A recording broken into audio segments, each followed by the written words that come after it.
Secant की जगह अगर हमारे को कोसिकेंट चाहिए ना, तो आप लिख दो कोसिकेंट। मान लो सीकेंट 30 है और आपको सीकेंट नहीं कोसिकेंट चाहिए, तो आपने कोसिकेंट लिख दिया, बट एंगल 30 नहीं रहेगा, 90 माइनस लिख के जो भी ये एंगल है वो लिख दो। यानी कि सीकेंट 30 और कोसिकेंट 60 की वैल्यू क्या होती है, हमेशा सेम होती है। आपको इस तरीके से समझना है ये बात। या फिर आप ऐसे समझ लो कि साइन ए और कोस बी की वैल्यू इक्वल होती है। जैसे देखो मैं ये कह रहा हूँ आपको, साइन और कोस की वैल्यू यहाँ पे इक्वल है, ये साइन है ये कोस है, बट कब होती है, जब इन दोनों एंगल का सम यानी कि 90 माइनस थीटा प्लस थीटा ये कितना होता है 90। ये कब होता है, जब ए और बी का सम कितना होता है 90। तो दोनों का एक ही मतलब है। चाहे आप ये कह लो कि साइन और कोस की वैल्यू इक्वल होती है जब उन दोनों के एंगल का सम कितना होता है 90, या फिर आप ये बोल दो कि अगर आपको कोस नहीं चाहिए, कोस की जगह आपको चाहिए साइन, तो आप बी को क्या लिख दो, 90 माइनस बी लिख दो। अब इस क्वेश्चन से समझना ये क्या कहता है सेकंड क्वेश्चन में, कि सीकेंट की वैल्यू कोसिकेंट के इक्वल है। तो मैंने आपको अभी बताया सीकेंट की वैल्यू कोसिकेंट के इक्वल सिर्फ एक ही केस में पॉसिबल हो सकती है, जब इन दोनों एंगल का सम, ये जो भी दोनों एंगल है ना, इनका सम कितना हो 90 डिग्री। तो यहाँ से आप ए आसानी से निकाल सकते हो, ए आ जाएगा 20 डिग्री। या तो ऐसे, या फिर आप इसको ऐसे समझो कि मान लो ये लिखा हुआ है सीकेंट 20 प्लस ए और इक्वल है कोसिकेंट 30 प्लस ए। आपको दोनों तरफ है ना रेशियो सेम चाहिए, या तो दोनों तरफ सीकेंट बना लो या दोनों तरफ कोसिकेंट बना लो। मान लो हमें कोसिकेंट नहीं सीकेंट बनाना है, तो मैंने आपको बताया था सीकेंट अगर बनाना है ना, तो एंगल सेम नहीं, 90 माइनस करके जो भी इसका एंगल है ना वो एज इट इज कॉपी कर दो, ये वाला एंगल। अब दोनों तरफ सीकेंट से सीकेंट कैंसिल कर दो, तो क्या बच गया 20 plus A equal to 90 minus 30 plus A. ये तो वही क्वेश्चन बन गया। ये माइनस वाले टर्म इधर ले आओ, देखो फिर भी वही बात होगी जो मैंने ऊपर लिखी हुई है। दोनों का सम कितना है इनका 90। तो किसी भी तरह से इसको आप यूज कर सकते हो। उसके बाद ये सेकंड क्वेश्चन देखो, सेकंड क्वेश्चन इंपॉर्टेंट है। इसके दो, थर्ड क्वेश्चन में आपको दो तरीके बताता हूँ इसके। एक तो एंगल को हम कुछ भी अज्यूम कर सकते हैं ट्रिग्नोमेट्री में। जैसे मान लो ए और बी के ऊपर सारी कहानी है, ए और बी। मैं लेट कर लेता हूँ ए को 60 डिग्री मान के आपको क्वेश्चन सोल्व करके दिखा देता हूँ, और बी को हम मान लेते हैं मान लो 30 डिग्री। 45 इसलिए नहीं मान रहे क्योंकि 10 45 माइनस 10 45 एक्स क्या हो जाएगा 0, और एक्स 0 हो गया तो देखना डिनोमिनेटर के अंदर एक्स है, तो मतलब कि आंसर नॉट डिफाइंड आ जाएगा, फिर हम चेक नहीं कर पाएंगे कौन सा ऑप्शन सही है। तो इसलिए हम 45 नहीं मान रहे यहाँ पे, क्योंकि 10 और कोट की वैल्यू क्या होती है 45 पे सेम होती है। तो मैंने एक को 60 मान लिया, एक को 30 मान लिया। अब यहाँ से आप ये देखो एक्स की वैल्यू क्या आएगी, टेंजेंट ए का मतलब 60 माइनस टेंजेंट बी का मतलब 30। 10 60 होता है √3 और ये होता है 1/√3। एल्शियम लोगे आप 3 माइनस 1 यानी कि 2/√3। तो x की जो भी वैल्यू आ गई ना वो आ गई 2/√3। इसी तरह से आप y निकालो यहाँ से। y कितना आपका कोट b का मतलब 30 डिग्री माइनस कोट a मतलब 60। कोट 30 होता है √3, कोट 60 होता है 1/√3, यानी ये तो इक्वली आ गए उसकी 2/√3। तो y की वैल्यू भी आपकी आ गई 2/√3। एक्स और वाई दोनों की वैल्यू 2/√3 आ गई। अब हम क्या करेंगे, ऑप्शन से चेक करेंगे कि कौन सा ऑप्शन सही है। आपने को निकालना क्या है ये भी देख लो। अपना जो आंसर है ना वो है कोट ए माइनस बी, और ए की वैल्यू हमने ऊपर देखो कितनी है 60 मानी है, बी की वैल्यू 30 मानी है, तो कोट 30, और कोट 30 होता है √3, यानी हमारा जो आंसर है ना वो √3 है। अब हमें कैसे पता लगेगा कि कौन सा ऑप्शन √3 देगा, आप एक्स की ये वाली वैल्यू और वाई की ये वाली वैल्यू पुट करके देखो, जो ऑप्शन आपको √3 दे वही आपका क्या करेक्ट आंसर होगा। ऑप्शन ए को चेक करते हैं हम, एक्स प्लस वाई, एक्स देखो कितना है 2/√3 प्लस वाई, मैं ये पुट करके दिखा रहा हूँ, एग्जाम में थोड़ी आप पुट करोगे, एग्जाम में तो आप तुरंत ही बता दोगे कि 2/√3 और 2/√3 का सम तो 4/√3 होता है। लेकिन अपने को क्या चाहिए, √3 चाहिए, तो यानी कि ये तो सही नहीं है, ये नहीं है ऑप्शन सही।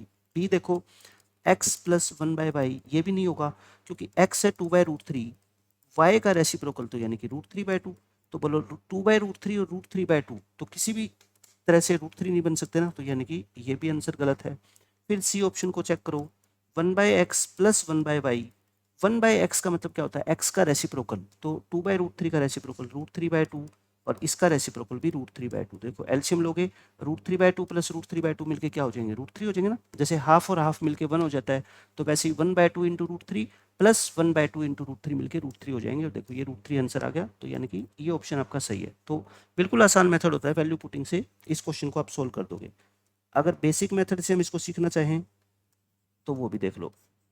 कई बार पेपर में नहीं ध्यान आता कि हमें वैल्यू इस तरह से पुट करनी है, तो बेसिक मेथड भी है इस क्वेश्चन का सोल्व करने का। आपको जो वैल्यू निकालनी है ना वो है कोट ए माइनस बी की। लेकिन कोट के फॉर्मूले ना बहुत कम बच्चों को दे याद होते हैं, इसलिए मैं कहता हूँ कोट को आप ना 10 में चेंज कर लो। आपने इसकी वैल्यू निकालनी है और 10a माइनस बी का फॉर्मूला आप जानते हो, 10a minus 10b upon 1 plus 10a into 10b, ये फॉर्मूला होता है। यानी मैं उसको लेके चल रहा हूँ एक्सप्रेशन को जो मेरे को वैल्यू फाइंड आउट करनी है, तो इसको 1 प्लस 10a इंटू 10b और अपॉन 10a माइनस 10b, यहाँ तक पहुँच गए हम। अब उसके बाद देखो जो आपको वैल्यू दे रखी है, आपको 10a माइनस 10b की वैल्यू दे रखी है कितनी, x, तो यानी कि 1 plus 10a into 10b divide by x हो गया। इसको मैं फर्स्ट इक्वेशन नाम दे देता हूँ, ये मेरा आंसर है। यानी अब मेरे को आंसर निकालने के लिए एक चीज़ की जरूरत है, क्या, 10a इंटू 10b की। अब बस 10a इंटू 10b अगर आपको मिल गया तो आपका आंसर आ जाएगा। अब आप ध्यान से देखो, आपको ये चीज़ निकालनी थी, आपने इसका यूज कर लिया, इसका भी आपने यूज कर लिया 10a माइनस 10b का, बट इसका यूज नहीं हुआ कहीं पे भी, तो आप इसको लेके चलना। क्वेश्चन में आपको गिवन है quote b minus quote a is equal to Y, लेकिन मुझे कोट में नहीं, टर्म चाहिए 10 में, तो मैं कहता हूँ कोट को रेसिप्रोकल कर दो। कोट बी को क्या लिखते हो, 1/10b, और इसको क्या लिखते हो आप, 1/10a। तो ये गिवन थी, ये मैंने यूज कर दी, तो एलसीएम आ गया इसका 10a इंटू 10b, और ऊपर कितना आ गया आपका 10a माइनस में 10b। अब ध्यान से देखो 10a माइनस 10b, तो फिर से अपने को क्या दे रखा है, x दे रखा है, तो यहाँ से 10a इंटू 10b आ जाएगा अपना बहुत आसानी से। क्रॉस मल्टीप्लाई करोगे तो y डिवाइड में हो जाएगा, तो 10a इंटू 10b की वैल्यू आपकी आएगी x बाय वाई, और ये वैल्यू पुट कर दो किसमें, फर्स्ट इक्वेशन में। फर्स्ट इक्वेशन में आप देखो पुट करोगे इसको, तो 1 प्लस 10a इंटू 10b, ये कितना है x बाय वाई, और डिवाइड में कितना है x, ऊपर से y एल्शियम लो तो y प्लस x, और y तो है ही एक x नीचे, सेपरेट डिवाइड कर दो, y को अलग डिवाइड कर दो एक्स वाई से, और x को अलग डिवाइड कर दो एक्स वाई से, तो ये हो गया आपका 1/x प्लस 1/y। देखो ये भी आंसर आपने निकाल दिया। तो यानी आपको सारे मेथड पता होना चाहिए कि वैल्यू पुटिंग से कैसे सोल्व करते हैं और एक्चुअल मेथड से कैसे सोल्व करते हैं। उसके बाद क्वेश्चन नंबर 5, ये वैल्यू बहुत इंपॉर्टेंट है, मैं कुछ वैल्यू लिख देता हूँ, वो आप हमेशा याद रखना। अगर ये वैल्यू याद रहेगी ना तो क्वेश्चन आसान हो जाएंगे आपके लिए। साइन 15 को अगर कोई वेरीफाई करना चाहता है तो इसको ऐसे लिख सकते हैं, sine 45 minus 30, just a minute,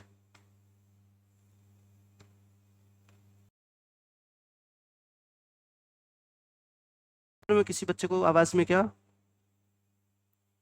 किसी को भी आवाज नहीं आ रही, अब चेक करो, अब आवाज आ रही है क्या, ओके। तो 10 15 की वैल्यू आपको निकालनी है, साइन 15 की निकाल के दिखाते हैं। साइन 15 को आप 45 माइनस 30 लिख सकते हो, और साइन 45 माइनस 30 यानी साइन ए माइनस बी का आप फॉर्मूला ओपन कर सकते हो, साइन ए कोस बी और माइनस कोस ए साइन बी, कोस 45 साइन 30। तो इसको, आवाज़ कट रही है,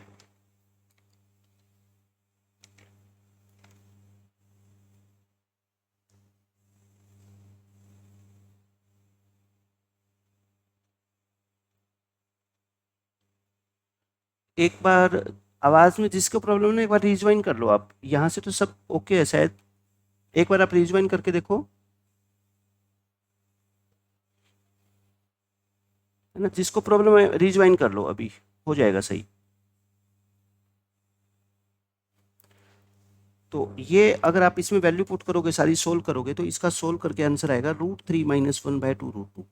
बट है ना, आपको याद रखनी है, वैल्यू याद होगी तभी क्वेश्चन जो है ना आपको आसान लगेंगे। साइन 15 की वैल्यू ये याद रखनी है, इसी तरह से कोस 15 की वैल्यू जो होगी ना वो √3 प्लस 1/2√2 होती है, बस इसमें माइनस की जगह क्या आ जाएगा आपका प्लस। दो वैल्यू तो ये याद रखनी है। उसके बाद तीसरी वैल्यू 10 15 की, देखो 10 का फॉर्मूला आप सभी जानते हो, ये तो साइन बाय कोस होता है, साइन 15 बाय कोस 15। साइन 15 की वैल्यू ये रही, कोस की ये रही, दोनों को डिवाइड करोगे 2√2 कट जाएगा, क्या आएगा √3 माइनस 1 अपॉन √3 प्लस 1। और इसको जब आप रैशनलाइज करोगे ना, √3 माइनस 1 से मल्टीप्लाई √3 माइनस 1 से डिवाइड करोगे, तो ये आपका आएगा 2 माइनस √3। इसको रैशनलाइज कर लेना, तो 10 15 की ये वैल्यू भी आपको याद रखनी है, बहुत ज़रूरी है। उसके बाद टेंजेंट 22.5, टेंजेंट 22.5 की वैल्यू हमेशा आप याद रखना, ये होती है आपकी टेंजेंट 22.5 की वैल्यू, ये लिख लो √2 माइनस 1, इसको आप लिख लो √2 माइनस 1। और इसके बाद वैल्यू आपकी काम आएगी साइन 18 डिग्री, साइन 18 होती है √5 माइनस 1/4, और कोस 36 होती है √5 प्लस 1/4। तो ये सारी वैल्यू एक जगह लिख लो ताकि कहीं पे भी यूज होना इनका तुरंत हम देख सकें इनको। अब आपको टेंजेंट 15 की वैल्यू निकालनी है। टेन 15 क्या होती है, 2 माइनस, ओके, हाँ हाँ आप करो, आप लेफ्ट करके आप रिज्वाइन कर लो।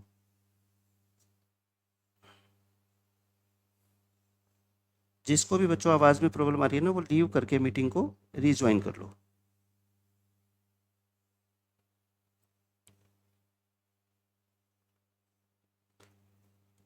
तो 10 15, अच्छा मान लो पेपर में ध्यान भी नहीं रहती अपने को कि 10 15 की ये वैल्यू होती है, तो फिर भी हम इसको सोल्व कर सकते हैं। 10 15 को फिर आप लिखोगे, 10 15 को आप लिखो 45 माइनस 30, क्योंकि टेंजेंट 45 की वैल्यू भी अपने को पता है और 30 की वैल्यू भी पता है। 10a माइनस बी का आप फॉर्मूला लगा सकते हो, 10a माइनस 10b और upon 1 plus 10a into 10b।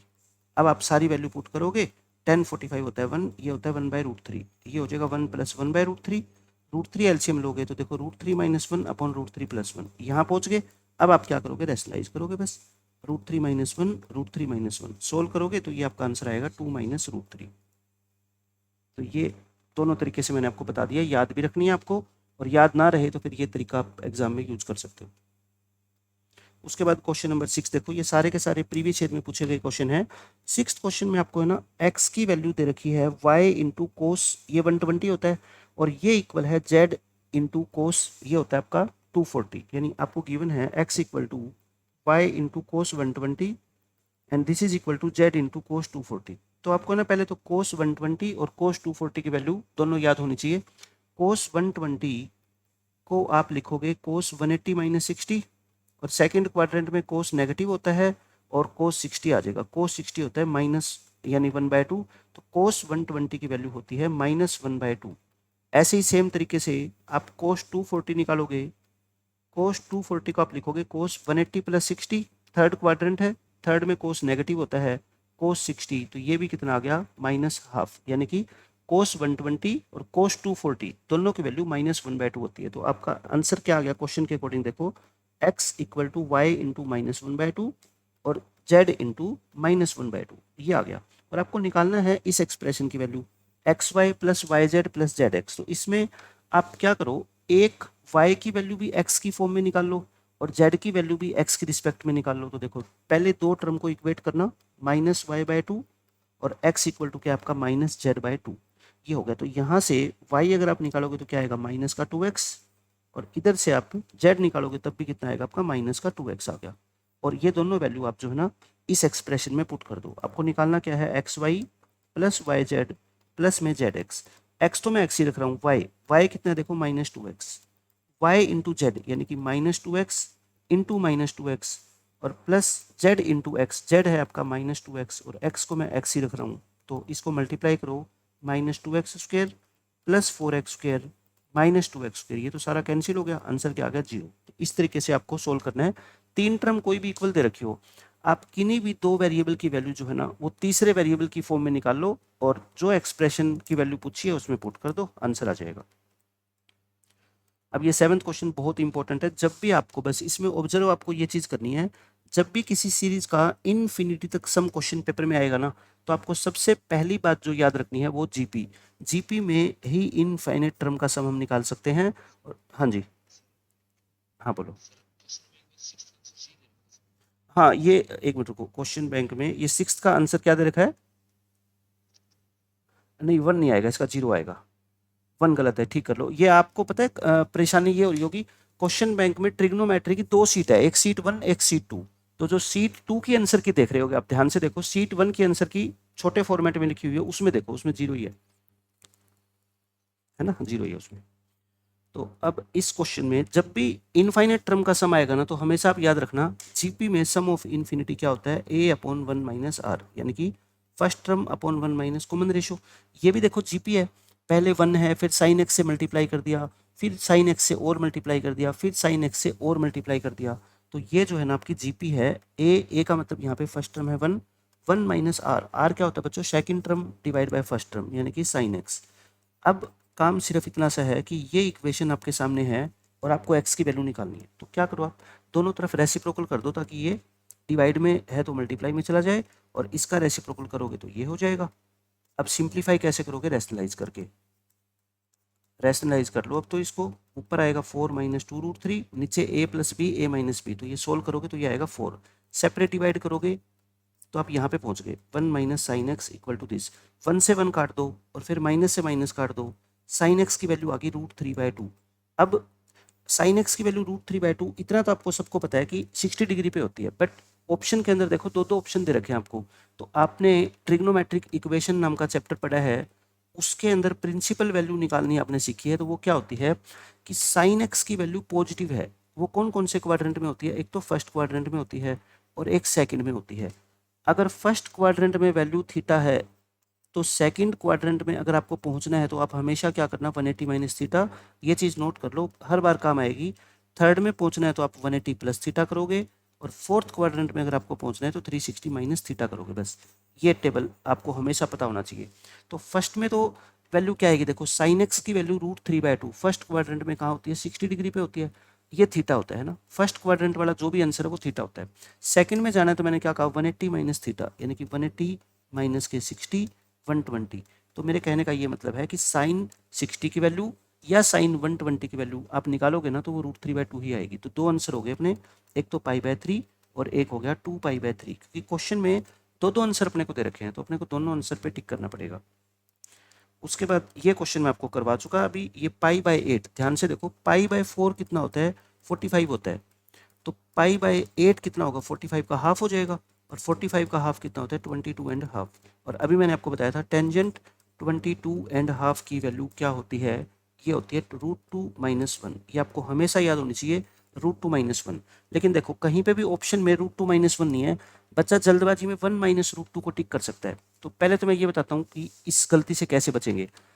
पहले ये देखो 1 माइनस √2 की वैल्यू नेगेटिव होती है या पॉजिटिव होती है, ये होती है आपकी नेगेटिव, है ना, ये नेगेटिव वैल्यू होगी। बट 22.5 तो किस क्वाड्रेंट में होता है, फर्स्ट क्वाड्रेंट में होता है, और फर्स्ट क्वाड्रेंट में तो सभी रेशियो की वैल्यू क्या आती है, पॉजिटिव आती है। तो इसका मतलब इस आंसर को टिक मत करना। अब बात आती है कि हमारा जो आंसर है √2 - 1, वो तो कहीं ऑप्शन में है ही नहीं, तो आप इसको रैशनलाइज कर लो, इसको मल्टीप्लाई कर लो आप √2 + 1 से, और डिवाइड कर दो किससे, √2 + 1 से। तो ऊपर क्या आ गया 2 - 1, नीचे क्या आ गया √2 + 1। तो इसका ये भी आंसर पॉसिबल है ना। तो एग्जामिनर कंफ्यूज करने के लिए आपको कुछ भी दे सकता है, बट कॉन्सेप्ट हमारा यही रहेगा। वो तो बाद में कैलकुलेशन आपके से करवा रहा है।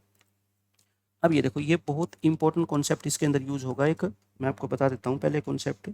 साइन 360 माइनस थीटा की अगर अपने को वैल्यू निकालनी है, sine 360 minus theta, fourth quadrant है, फोर्थ में साइन नेगेटिव होता है, 360 पे साइन का साइन रहता है, और ये आ गया, यानी कि साइन 360 माइनस थीटा को आप माइनस साइन थीटा लिख सकते हो, या आप ऐसे कहो कि साइन इस थीटा को प्लस कर दो इधर लाके, है ना, और ये इन दोनों का आंसर क्या होगा, फिर सम क्या होगा, 0। तो आप इसको ऐसे समझो, sign A plus sine B का आंसर 0 कब आता है, जब इन दोनों एंगल का सम, जब इन दोनों एंगल का सम कितना होता है, 360 होता है। इस तरीके से आपको फॉर्मूले याद तो करने ही करने, उनको समझना है कि इसका मीनिंग क्या होता है इस फॉर्मूले का। कि हमेशा आप याद रखना, sign A plus sine B का आंसर 0 आएगा जब जब ए और बी का सम कितना होगा, 360 होगा। और फिर उसके बाद आप ये लिख लो, साइन एन पाई का आंसर हमेशा 0 होता है for N belongs to integers. यानी कि अगर आपको कहे कि कोई साइन पाई बताओ तब भी 0, 2 पाई, एन की जगह कोई भी इंटीजर पुट कर दो, negative positive, sine 3 pi sine 4 pi, इन सब का आंसर क्या होता है, 0 होता है। ऐसे ही आप ये लिख लो कि कोस एन पाई क्या होता है, कोस एन पाई, क्योंकि कहीं पे भी जरूरत पड़ेगी, ये होता है -1 की पावर एन। जैसे मान लो आपको कोस पाई निकालना है तो एन की जगह 1 पुट कर दो, कोस 2 पाई निकालना है आपको, एन की जगह आप जो है ना 2 पुट कर दो, 1 हो जाएगा। कोस आपको 11 पाई निकालना है तो एन की जगह 11 पुट कर दो, तो ये -1 आ जाएगा। इस तरीके से तो साइन एन पाई और कोस एन पाई दोनों आपको पता होना चाहिए। अब इस क्वेश्चन में देखो, आपको इस एक्सप्रेशन का आंसर निकालना है। सबसे पहले तो आप ये देखा करो कि इस पूरी एक्सप्रेशन में कितनी टर्म है, 10 20 30 40 अप टू 360। तो यानी कि एक एक जीरो हम हटा दे तो क्या लिखा हुआ है, ये 1 2 3 4 अप टू 36। तो ये टोटल जो है वो 36 टर्म्स है। आपको ऐसी चीज़ों को ऑब्जर्व करना है कि टोटल टर्म कितनी है, 36। और अभी मैंने आपको बताया था कि साइन के अंदर देखो, ए और बी एंगल का सम अगर 360 हो जाए तो उन दोनों का सम कितना होता है, 0। अब आप यहाँ देखो, ये साइन 10 है और ये 360 तक जा रहा है, ऐसे लिखो आप इसको, साइन 10 साइन 20 साइन 30, और चलते चलते 360 तो लास्ट टर्म है, लेकिन 360 से पहले साइन 320 भी आया होगा, फिर 330 आया, फिर 340 आया, 350 आ गया और लास्ट में आ गया 360। तो आप किन किन दो टर्म को मिलाओ कि आंसर जीरो आ जाए? मैंने अभी बताया आपको साइन 10 के साथ आपको पता है आपको साइन 350 को मिलाना पड़ेगा, क्योंकि इन दोनों एंगल का सम कितना है 360 है। तो इन दोनों को हम जब ऐड करेंगे तो आपको पता लग गया इसका आंसर क्या आएगा, जीरो आएगा। ऐसे ही आप 20 के साथ किसको मिलाओगे, साइन 340 को मिलाओगे 340 को, ये आंसर भी क्या आएगा, जीरो। ऐसे ही 30 के साथ आप साइन 330 को मिलाओगे, ये आंसर भी क्या आ जाएगा, जीरो। बस आपको ऑब्जर्व करना है कि दोनों एंगल का सम अगर 360 है तो इनका सम क्या आएगा बच्चों, जीरो आएगा। अब बात ये आती है कि क्या ये सारी टर्म ऐसे मैच हो जाएगी क्या पेयर में? आप ये सोचो कि ये जो 360 है ना, ये किसके साथ मिलाओगे, 360 तो 360 को तो साइन जीरो के साथ मिलाना पड़ेगा, बट साइन जीरो तो देखो यहाँ कहीं है ही नहीं। इसका मतलब 360 बच्चों अकेला रहेगा। एक और टर्म सोचो, टोटल 36 टर्म थी, 36 टर्म में से दो दो टर्म मिलेगी, ये दो दो टर्म मिलके पेयर बनाएगी, तो 18 पेयर बनने चाहिए। बट 18 पेयर बनेंगे नहीं, क्यों? क्योंकि ये 360 किसी के साथ भी नहीं मिलेगा। एक बीच में रहेगा आपका क्या, साइन 180 भी आएगा। साइन 180 किससे मिलेगा, सोच के देखो आप, साइन 180 से मिलाना पड़ेगा, क्योंकि 180 प्लस 180 360 होता है, बट साइन 180 तो एक बार है। तो मैं यही आपको कह रहा हूँ कि ये दोनों टर्म बच जाएगी लास्ट में, बाकी सारी टर्म पेयर में आ जाएगी, बट एक तो 180 बचेगी और एक 360 बचेगी। अब पेयर वाले का सम तो क्या हो जाएगा, जीरो। और साइन 180 मैंने अभी आपको बताया था क्या होता है, जीरो, और ये भी क्या होता है, जीरो, क्योंकि एन पाई मतलब कि ये 1 पाई है और ये 2 पाई है, तो पूरी एक्सप्रेशन का आंसर क्या आ जाएगा, जीरो आएगा। अभी आपको समझना है, पेपर में ये क्वेश्चन आएगा तो तुरंत आप जो है ना जीरो टिक कर देना, चाहे और टर्म भी आ जाएगी तब भी आप इसका आंसर आसानी से निकाल सकते हो। अब ये देखो, ये क्वेश्चन बहुत इंपॉर्टेंट है कॉन्सेप्ट को समझने के लिए। कभी भी आप ट्रिग्नोमेट्री में एक बात हमेशा ये याद रखना कि अगर जो आपको एक्सप्रेशन का आंसर निकालना है उसमें देखो थीटा है, यहाँ पे भी थीटा है, यहाँ थीटा है, लेकिन जो आंसर है ना उसमें कहीं थीटा है ही नहीं। आपको जो आंसर निकालना है जिस एक्सप्रेशन का, उसमें थीटा है, बट आंसर में थीटा नहीं आ रहा, तो इसका मतलब ये होता है कि आपके जो क्वेश्चन का आंसर है ना वो थीटा पे डिपेंड ही नहीं करता। थीटा को आप कुछ भी पुट करो, आपका आंसर उस वैल्यू पे डिपेंड ही नहीं करता। तो मैं कहता हूँ जब भी साइन या कोस आए, हमेशा ध्यान रखना, जब भी गिवन एक्सप्रेशन में साइन या कोस हो तो आप लेट किया करो थीटा को, मैक्सिमम क्वेश्चन में बात कर रहा हूँ मैं, या तो 0 डिग्री या फिर 90 डिग्री, कुछ भी हम अज्यूम कर सकते हैं। 0 डिग्री मैं इसलिए करता हूँ क्योंकि साइन जीरो की वैल्यू जीरो होती है और कोस जीरो की वैल्यू क्या होती है, 1। तो मतलब पूरा क्वेश्चन 0 1 0 1 में चेंज हो जाएगा। अगर क्वेश्चन में आपको दिखाई दे 10 और कोट, तो आप मैक्सिमम क्वेश्चंस में थीटा को क्या मानो, 45, क्योंकि 10 45 और कोट 45 की वैल्यू क्या होती है, 1 होती है। अब आप इस क्वेश्चन में देखो, आप लेट कर लो, थीटा को जीरो मान लो। थीटा को जीरो मान के आंसर देखो कैसे निकालोगे, 3 इंटू साइन जीरो होता है जीरो, कोस जीरो होता है 1, 6 इंटू साइन जीरो होता है जीरो, कोस जीरो होता है 1, कितना आंसर जल्दी आ जाएगा, साइन जीरो होता है जीरो और कोस जीरो होता है 1, ये आंसर आ गया। देखो आपका 3 -1 की पावर 4 1 ही होता है, ये भी 6 और ये भी 4, आंसर आ गया 13। इस तरीके से आपको चीज़ें सीखनी है कि हर बार हम जो है थीटा की वैल्यू मान भी नहीं सकते, बट अगर इसको बेसिक मेथड से सोल्व करेंगे तो एग्जामिनर आपसे चाहता ही नहीं कि आप इसको बेसिक मेथड से सोल्व करो, वो सिर्फ यही चाहता है कि किस बच्चे ने ट्रिग्नोमेट्री को कितने अच्छे से सीखा है, और वो तुरंत उसका जो है ना 5-10 सेकंड के अंदर आंसर बता सके। अब ये क्वेश्चन देखो, इस तरह के क्वेश्चन में बच्चे अक्सर कंफ्यूज हो जाते हैं कि इसको ना अप्लाई क्या करें इसमें। सबसे पहले तो आप ये सोचो, ऑलरेडी इसमें साइन और कोस गिवन है, और साइन और कोस को तो हम सबसे सिंपलेस्ट ट्रिग्नोमेट्री रेशो बोलते हैं, तो इसलिए इसमें ना तो कोई फॉर्मूला लगा सकते, तो सिर्फ आप एक ही काम कर सकते हो, क्रॉस मल्टीप्लाई। क्रॉस मल्टीप्लाई आप करोगे 2 साइन माइनस कोस इक्वल आएगा कोस प्लस साइन। अब बस साइन को एक तरफ कर लो, कोस को एक तरफ कर लो, साइन को इधर ले आओ, 2 साइन माइनस साइन हो जाएगा, और कोस उधर जाएगा तो क्या बन जाएगा, 2 कोस थीटा बन जाएगा। तो ये आ गया अपना साइन, और मैं ये कोस नीचे लेके आ रहा हूँ, sine by cos equal to 2, या साइन बाय कोस क्या होता है बच्चों, टेन थीटा। टेन थीटा 2 आ गया, आपको निकालना है कोट थीटा, कोट तो क्या होता है, इसका रेसिप्रोकल होता है, तो ये आंसर आ गया आपका कितना, 1/2। तो आप सीधी सिर्फ जो है ना इसका क्रॉस मल्टीप्लाई करो, आपका आंसर आ जाएगा। अब इस क्वेश्चन में देखो, क्वेश्चन नंबर 12 में क्या कहता है, कोट पाई/2 माइनस थीटा की वैल्यू √3 दे रखी है। तो आप ये ध्यान से समझो, कोट ये पाई/2 क्या होता है, 90, कोट 90 माइनस थीटा, आपको कोट 90 माइनस थीटा की वैल्यू √3 दे रखी है। कोट 90 माइनस थीटा होता क्या है, टेन थीटा होता है। टेन थीटा √3 दे रखा है, टेन थीटा अगर √3 है तो बताओ थीटा कितना होगा, 60 डिग्री होगा ना, क्योंकि टेन 60 डिग्री ही √3 होता है। अब जो अपना आंसर है वो क्या है, कोस थीटा निकालना है, यानी कोस 60 निकालना है, और कोस 60 बच्चों होता है 1/2। ये आंसर आ गया। हर तरीके की चीज़ें आपको पता होना चाहिए कि ऐसे भी क्वेश्चन सोल्व हो जाते हैं जल्दी। क्वेश्चन नंबर 13 देखो, बहुत ही इंपॉर्टेंट क्वेश्चन है ये भी। इसमें आपको वैल्यू दे रखी है tangent 4 theta plus tangent square theta, ये 1 दे रखा है, और आपको निकालना क्या है, कोस स्क्वायर प्लस में कोस की पावर 4। तो सबसे पहले तो ये जो गिवन है ना रिजल्ट, इसमें आप ध्यान से देखोगे तो टेन स्क्वायर थीटा कॉमन आ रहा है, तो यहाँ से बच गया आपका टेन स्क्वायर थीटा, यहाँ से बच गया 1। और याद करो टेन स्क्वायर प्लस 1 क्या होता है ट्रिग्नोमेट्री में, ये होता है सीकेंड स्क्वायर थीटा।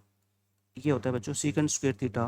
टेन का फॉर्मूला साइन बाय कोस लिख दो, यानी कि sine square by cos square हो जाएगा, into cosec into secant square, ये होता है 1/कोस स्क्वायर। तो अब देखो क्या बन गया, ऊपर साइन स्क्वायर बन गया, नीचे कोस की पावर 4 बच गया। क्रॉस मल्टीप्लाई करोगे तो कोस की power 4 theta equal to sine square theta आ गया। लेकिन अब आप ध्यान से देखो, हमें ना क्वेश्चन में साइन नहीं चाहिए, कोस की पावर 4 चाहिए था, वो आ गया। अब कोस स्क्वायर चाहिए, तो साइन स्क्वायर को अब क्या लिख दो, 1 - कोस स्क्वायर लिख दो, और कोस स्क्वायर को इधर लाके प्लस कर दो, तो cos raised to power 4 theta plus cos square theta equal to क्या आ गया अपना 1 आंसर आ गया। इस क्वेश्चन का आंसर हो जाएगा 1।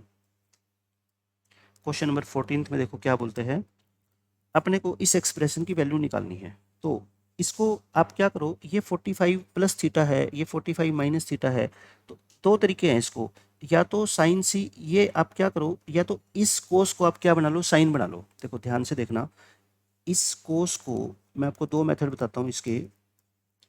इस कोस को मैं कहता हूँ साइन लिख लो, लेकिन जब भी आप कोस को साइन लिखोगे ना, तो आप एंगल सेम नहीं लिख सकते। आप क्या किया करो, 90 माइनस लिखा करो, और जो भी इसका एंगल है ना वो लिख दिया करो, बस ऐसे सुनो। अब इसको थोड़ा सोल्व करना, 45 प्लस थीटा ये तो सेम है, माइनस साइन, इसको सोल्व करोगे 90 में से 45 गया 45, और माइनस माइनस क्या हो गया प्लस। अब देखो ध्यान से, ये दोनों वैल्यू तो सेम है ना, sine 45 plus theta minus sine 45 plus theta, answer आ गया 0। अब मैं आपको इसका तरीका बताता हूँ कि पेपर में फटाफट कैसे सोचोगे। मैंने आपको एक कॉन्सेप्ट बताया था कि साइन ए की वैल्यू और कोस बी की वैल्यू इक्वल होती है, लेकिन एक ही केस में होती है, जब ए और बी का सम कितना हो, 90, ये होता है। अब आप ध्यान से देखो, इन दोनों का सम जो है ना 45 plus theta plus 45 minus theta, इन दोनों का सम 90 है। तो इन दोनों का सम अगर 90 है, तो साइन के ऊपर वैल्यू और कोस के ऊपर वैल्यू क्या होती है, सेम होती है। मतलब कि ये वाली वैल्यू और ये वाली वैल्यू सेम है, तो एक वैल्यू में से सेम वैल्यू घटाओगे तो बच्चों आंसर क्या आएगा, 0 आएगा। तो आप इस तरीके से ना फटाफट देख सकते हो कि जब भी इन दोनों का सम 90 होगा ना, तो आपका आंसर 0 आएगा। जैसे मैं एक क्वेश्चन 14 का एक और पार्ट लिख लो नोटबुक में, ताकि काम आए आपके बाद में। जैसे मान लो मैं ये कह दूं आपको कि टेंजेंट 30 प्लस थीटा और माइनस कोट 60 माइनस थीटा। अब यही मैंने क्वेश्चन दे दिया, आप इसको सोल्व कैसे करोगे, देखो फटाफट से। फिर वही बात है, टेंजेंट के अंदर इन दोनों एंगल का सम देखो कितना है, 90 है, इन दोनों का सम 90 है। और यही प्रॉपर्टी 10 में होती है कि tan ए की वैल्यू कोट बी के इक्वल होती है जब ए और बी का सम कितना होता है, 90। तो देखो वही बात है, इन दोनों का सम 90 है, तो tan की वैल्यू और कोट की वैल्यू सेम होती है, और एक वैल्यू में से वही वैल्यू माइनस करोगे, आंसर क्या आएगा, 0 आएगा। जैसे 10th क्लास में ये क्वेश्चन आता था, इस तरीके से गिवन होता था अपने को कि टेंजेंट 30 प्लस थीटा और अपॉन कोट 60 माइनस थीटा। तो बस आपको ये चीज़ ऑब्जर्व करनी है फटाफट से कि ये दोनों न्यूमिनेटर में जो लिखा हुआ है और डिनोमिनेटर में जो लिखा हुआ है ये सेम लिखा हुआ है, तो आंसर कितना आ जाएगा, 1। क्योंकि इन दोनों एंगल का सम बच्चों 90 है, सम अगर 90 होता है तो tan की वैल्यू और कोट की वैल्यू क्या होती है, सेम। तो इस तरह से जो भी क्वेश्चन होता है ना, आप उसके बारे में सोचा करो कि पेपर में थोड़ी जरूरी है कि ये क्वेश्चन आएगा, पेपर में तो कुछ भी आ सकता है। कॉन्सेप्ट आपको सीखना है कि इस कॉन्सेप्ट का मीनिंग क्या होता है। अब क्वेश्चन नंबर 15 देखो, इसके ऊपर पेपर में बहुत बार क्वेश्चन पूछा गया है। ये फॉर्मूला क्या होता है मैं आपको पहले बताता हूँ। Secant square theta minus ten square theta आप सबको पता है 1 होता है, बट इसका यूज क्या है, आप इसको सोल्व करो। Secant minus 10 into secant plus 10 लिखो, इसको a plus B A minus B. और बस हमेशा ये बात तो आप याद रखना, जब भी मैथमेटिक्स में दो नंबर की प्रोडक्ट 1 आ रही है, इसका मतलब ये दोनों नंबर कैसे है, एक दूसरे के रेसिप्रोकल है। दो नंबर रेसिप्रोकल होते हैं तभी तो उनकी प्रोडक्ट 1 आ सकती है, और तो किसी केस में पॉसिबल ही नहीं होता। यानी कि अगर आपको कभी जरूरत पड़े secant theta minus tan theta की, तो आप उसको क्या लिख सकते हो, 1/सीकेंड theta plus tan theta. Reciprocal होता है, तो मैं आपको अगर ये बोलूँ कि सीकेंड माइनस टेन की वैल्यू अगर 3/4 है, तो सीकेंट प्लस 10 की वैल्यू कितनी होगी, सीकेंट प्लस 10 की वैल्यू 4/3 हो जाएगी, क्योंकि ये एक दूसरे के क्या होते हैं, रेसिप्रोकल होते हैं। तो ये प्रॉपर्टी आपको बहुत अच्छे से याद रखनी है। इसी तरह से कोसिकेंट और कोट में होता है, cosecant square minus cot square आपको पता है 1 होता है। इसको फिर आप फॉर्मूला खोलोगे, cosecant minus cot into cosecant plus cot, इन दोनों की प्रोडक्ट 1 होती है। तो फिर से आप ये बोलोगे कि these two terms are reciprocals of each other. तो आपको मैं वो सिखाऊंगा कि ये आइडेंटिटी तो 10th क्लास का बच्चा भी जानता है, बट इनका क्वेश्चंस में यूज कब आप कर पाओगे, जब आपको ये चीज़ें ऐसे पता होगी कि इन दोनों की मल्टीप्लाई 1 है, इसका मतलब ये दोनों एक दूसरे के रेसिप्रोकल है। क्योंकि देखो अब क्वेश्चन में क्या दे दिया, सीकेंट प्लस 10 दे दिया आपको, और आपसे पूछ क्या लिया, सीकेंट माइनस 10। तो आपको बहुत अच्छे से पता है सीकेंट प्लस 10 अगर 4/3 है तो सीकेंट माइनस 10 क्या होगा, 3/4 होगा, और यही अपने क्वेश्चन का आंसर है। लेकिन आप बस ये नोट कर लो कि पेपर में मिस्टेक कहाँ पे होगी, एग्जामिनर कहाँ आपसे मिस्टेक करवाएगा। वो आपको ऐसे देगा कि let tangent theta plus secant theta is equal to 4/3 है, देन फाइंड आउट करो tan theta minus secant theta. अब बच्चे ने वही सीखा है, वो इसका आंसर तुरंत क्या बताएगा, 3/4 बताएगा, और वो गलत हो जाएगा। क्योंकि आप खुद सोच के देखो 3/4 तो किसका आंसर है, सीकेंट माइनस 10 का है, तो 10 माइनस सीकेंट का आंसर 3/4 कैसे हो जाएगा। तो ये तो क्या होगा, -3/4 होगा ना, इसका आंसर -3/4। तो आपको याद क्या रखना है कि पहले सीकेंट आएगा, क्योंकि प्लस वाली टर्म में तो आप इसको सीकेंट प्लस 10 भी लिख दोगे तब भी कोई फर्क नहीं पड़ेगा ना, पहले सीकेंट आएगा। अब इसका मतलब है कि सीकेंट -10 जो है ना वो 3/4 होगा। अगर सीकेंट -10 3/4 है तो 10 माइनस सीकेंट तो आप समझ गए वो -3/4 हो जाएगा। इन चीज़ों का आपको बहुत अच्छे से ध्यान रखना है कि पहले सीकेंट आएगा, और कोसिकेंट वाले में पहले क्या आएगा, ऐसे ही कोसिकेंट आएगा। अब जैसे क्वेश्चन नंबर 16 है, आपको कोट प्लस कोसिकेंट की वैल्यू 3 दे रखी है और कोस थीटा निकालना है। तो आप, मैं कहता हूँ पहले कोट प्लस कोसिकेंट दे रखा है ना, आप मिस्टेक मत करना, आप तो अपनी तरफ से कोसिकेंट प्लस कोट ही लिखना, 3/1 दे रखा है। अब अगर ये 3/1 आपको कोई दे देना तो आप तुरंत दूसरी इक्वेशन अपने आप से लिखनी ही लिखनी पड़ेगी। अगर आप नहीं लिख पाए इसको तो फिर पेपर में ये क्वेश्चन सोल्व नहीं होगा। तुरंत देखते ही आपको ध्यान आना चाहिए कि अगर कोसिकेंट प्लस कोट की वैल्यू आपको गिवन है तो कोसिकेंट माइनस कोट हम खुद जानते हैं। अब आप क्या करो, इन दोनों को ऐड कर दें, ऐड करोगे तो 2 कोसिकेंट थीटा, ये हो गया 3 प्लस 1/3 यानी कि 10/3, 2 काट दो तो कोसिकेंट थीटा आ गया आपका 5/3। और ये तो आपने सीखा ही है कि ट्रिग्नोमेट्री में अगर एक ट्रिग्नोमेट्रिक रेशियो की वैल्यू आप जानते हो ना, बाकी पांचों की आप वैल्यू निकाल सकते हो किससे, ट्रायंगल बना के।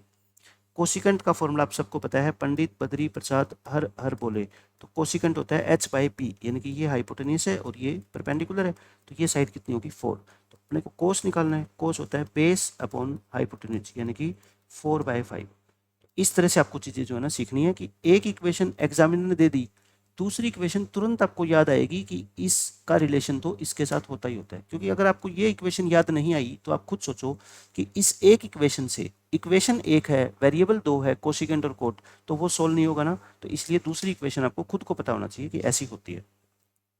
अब क्वेश्चन नंबर 17 देखो, इस क्वेश्चन में आपसे कहता है कि 10x plus Y into 10x minus Y की वैल्यू 1 है, तो 10x निकालना है। तो यहाँ से 10x प्लस वाई और इक्वल टू, इसको ऐसे लिख दें, इसको नीचे ले जाओ, इसको आप ऐसे नीचे लेके जा सकते हो इस तरह से। उसके बाद 10x प्लस वाई और 1/10 थीटा तो क्या होता है, कोट थीटा होता है, तो मतलब ये ऊपर जाएगा तो कोट बन जाएगा। और अभी मैंने आपको क्या बताया था एक चीज़ कि 10 और कोट की वैल्यू कब सेम होती है, जब इन दोनों का सम, इन दोनों का सम जो है ना वो कितना होता है 90। बार बार वही चीज़ मैं आपको बता रहा हूँ कि 10 और कोट की वैल्यू सिर्फ एक ही केस में पॉसिबल होती है, इक्वल, जब इन दोनों एंगल का सम कितना हो 90। वाई से वाई कट गया, 2x आ गया 90, x आ गया 45। तो जब x ही 45 आ गया, आपको निकालना क्या है, देखो 10x निकालना है, इसका मतलब 1045, और 1045 कितना होता है 1 होता है। आंसर आ गया आपका ऑप्शन नंबर ए। क्वेश्चन 18 देखो, क्वेश्चन 18 में आपको बस देखने से ये क्वेश्चन लेंथी लग रहा है, बट आप ध्यान से सोचो, ये 1 प्लस कोस थीटा है, ये 1 माइनस कोस थीटा है।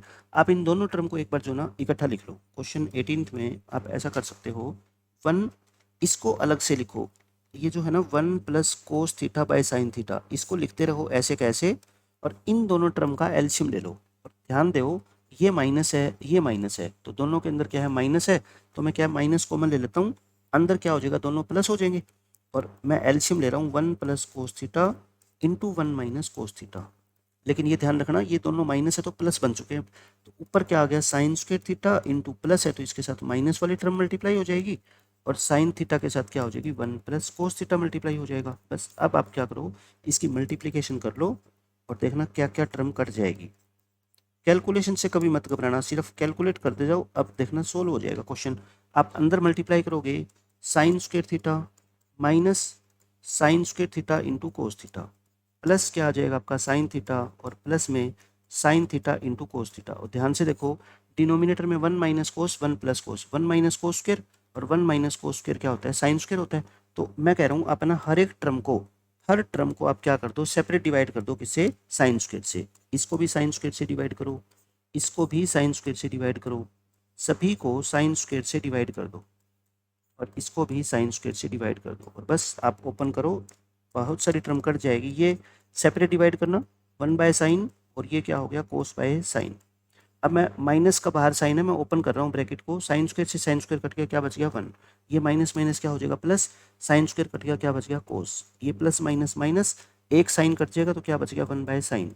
ये भी माइनस हो जाएगा, एक साइन कट गया कोस बाय साइन क्या होता है आपका कोस बाय साइन को कोस बाय साइन ही लिख देते हैं।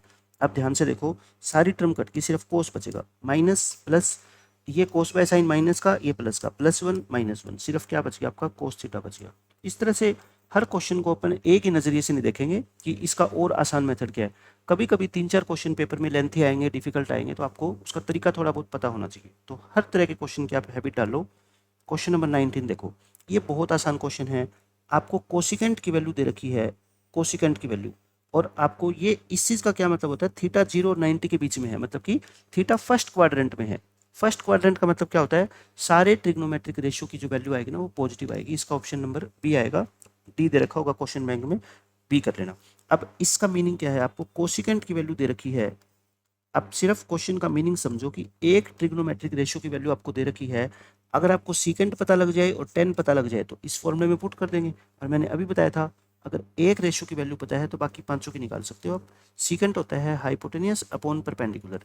तो ये साइड कितनी होगी 29 का स्क्वायर माइनस 21 का स्क्वायर, ये होता है 841, ये होता है 441, 400 यानी कि 20 आ गया। और वैसे भी आपको ये ट्रिपलेट याद होना चाहिए 20, 21 और 29 का, ताकि आप देखते ही बता सको कि हाइपोटेनियस अगर 29 है तो बाकी दोनों साइड एक 21 होगी एक 20 होगी। तो अब आप देखो 4 इंटू 4 कॉमन ले लो यहाँ से, ये क्या आ जाएगा सीकेंट प्लस में 10 आ जाएगा।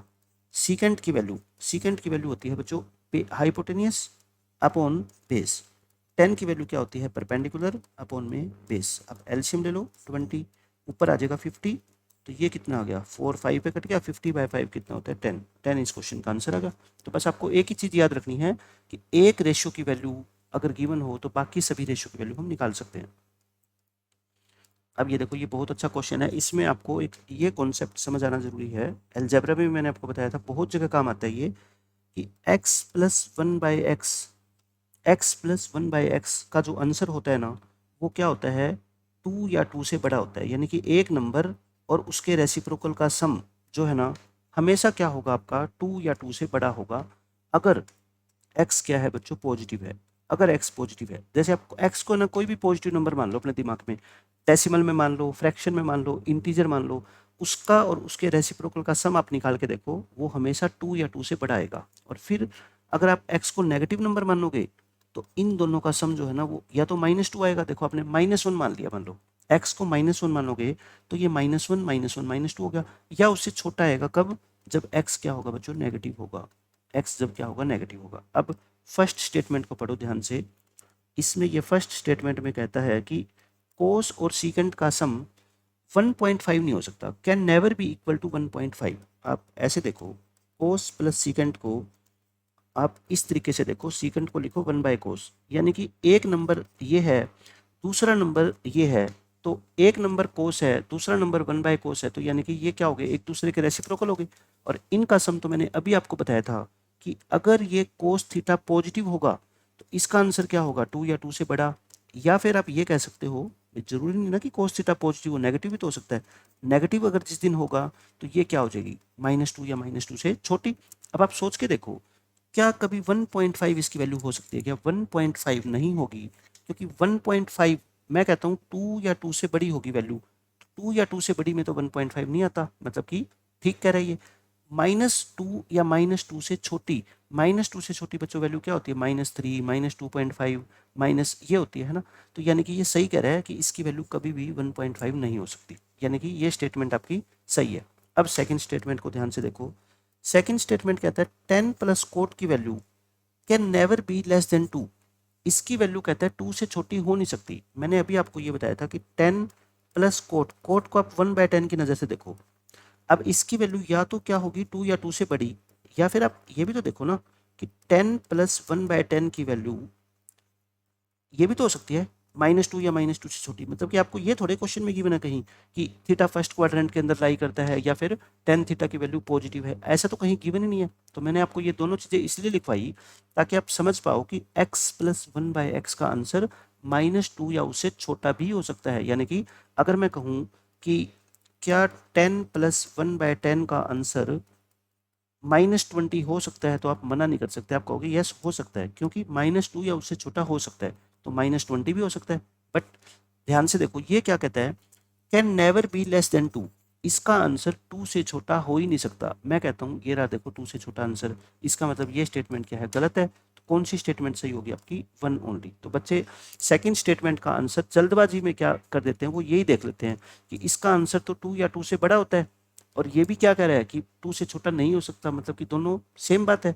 आप ये कहो कि मेरे नंबर टेस्ट में 2 या 2 से ज़्यादा आएंगे हमेशा, और एक बच्चा कहे कि नहीं मेरे नंबर जो है ना 2 से कम कभी नहीं आएंगे, तो उन दोनों की बात का एक ही मतलब होता है। 2 से कम कभी नहीं आएंगे या हमेशा 2 या 2 से ज़्यादा आएंगे, दोनों का एक ही मतलब है। जैसे एक बच्चा टेस्ट में 100 में से मान लो 85 नंबर लेके आता है, तो वो दो बातें कह सकता है, या तो वो ये कहेगा कि मेरे नंबर हमेशा 85 या 85 से ज़्यादा आएंगे, या वो ये कह सकता है कि मेरे नंबर 85 से कम कभी नहीं आएंगे। तो दोनों बातों में आपको कंफ्यूज नहीं होना, एक ही बात है। तो बस मेन जो क्वेश्चन था ना वो इस स्टेटमेंट के ऊपर डिपेंड करता है कि इसकी वैल्यू 2 से छोटी नहीं हो सकती। मैं कहता हूँ 2 से छोटी हो सकती है, -20 भी हो सकता है इसका आंसर, -50 भी हो सकता है।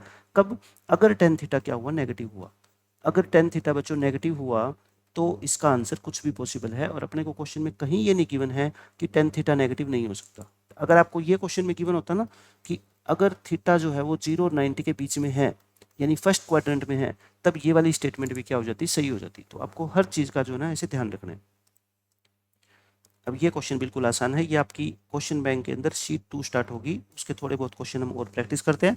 अल्फा और बीटा आपको दोनों जो है ना 15 डिग्री दे रखे हैं, तो आपको साइन अल्फा और कोस बीटा निकालना है। तो देखो कितना आसान क्वेश्चन है। साइन अल्फा, जब अल्फा 15 डिग्री गिवन है तो आप पुट कर दो, और अभी मैंने आपको बताया था कि साइन 15 की वैल्यू हमेशा आप याद रखोगे ये होती है, और कोस 15 √3 + 1/2 √2 होता है। 2 √2 आप जैसे ही एल्शियम लोगे ये कट जाएगा, ऊपर क्या आएगा 2 √3।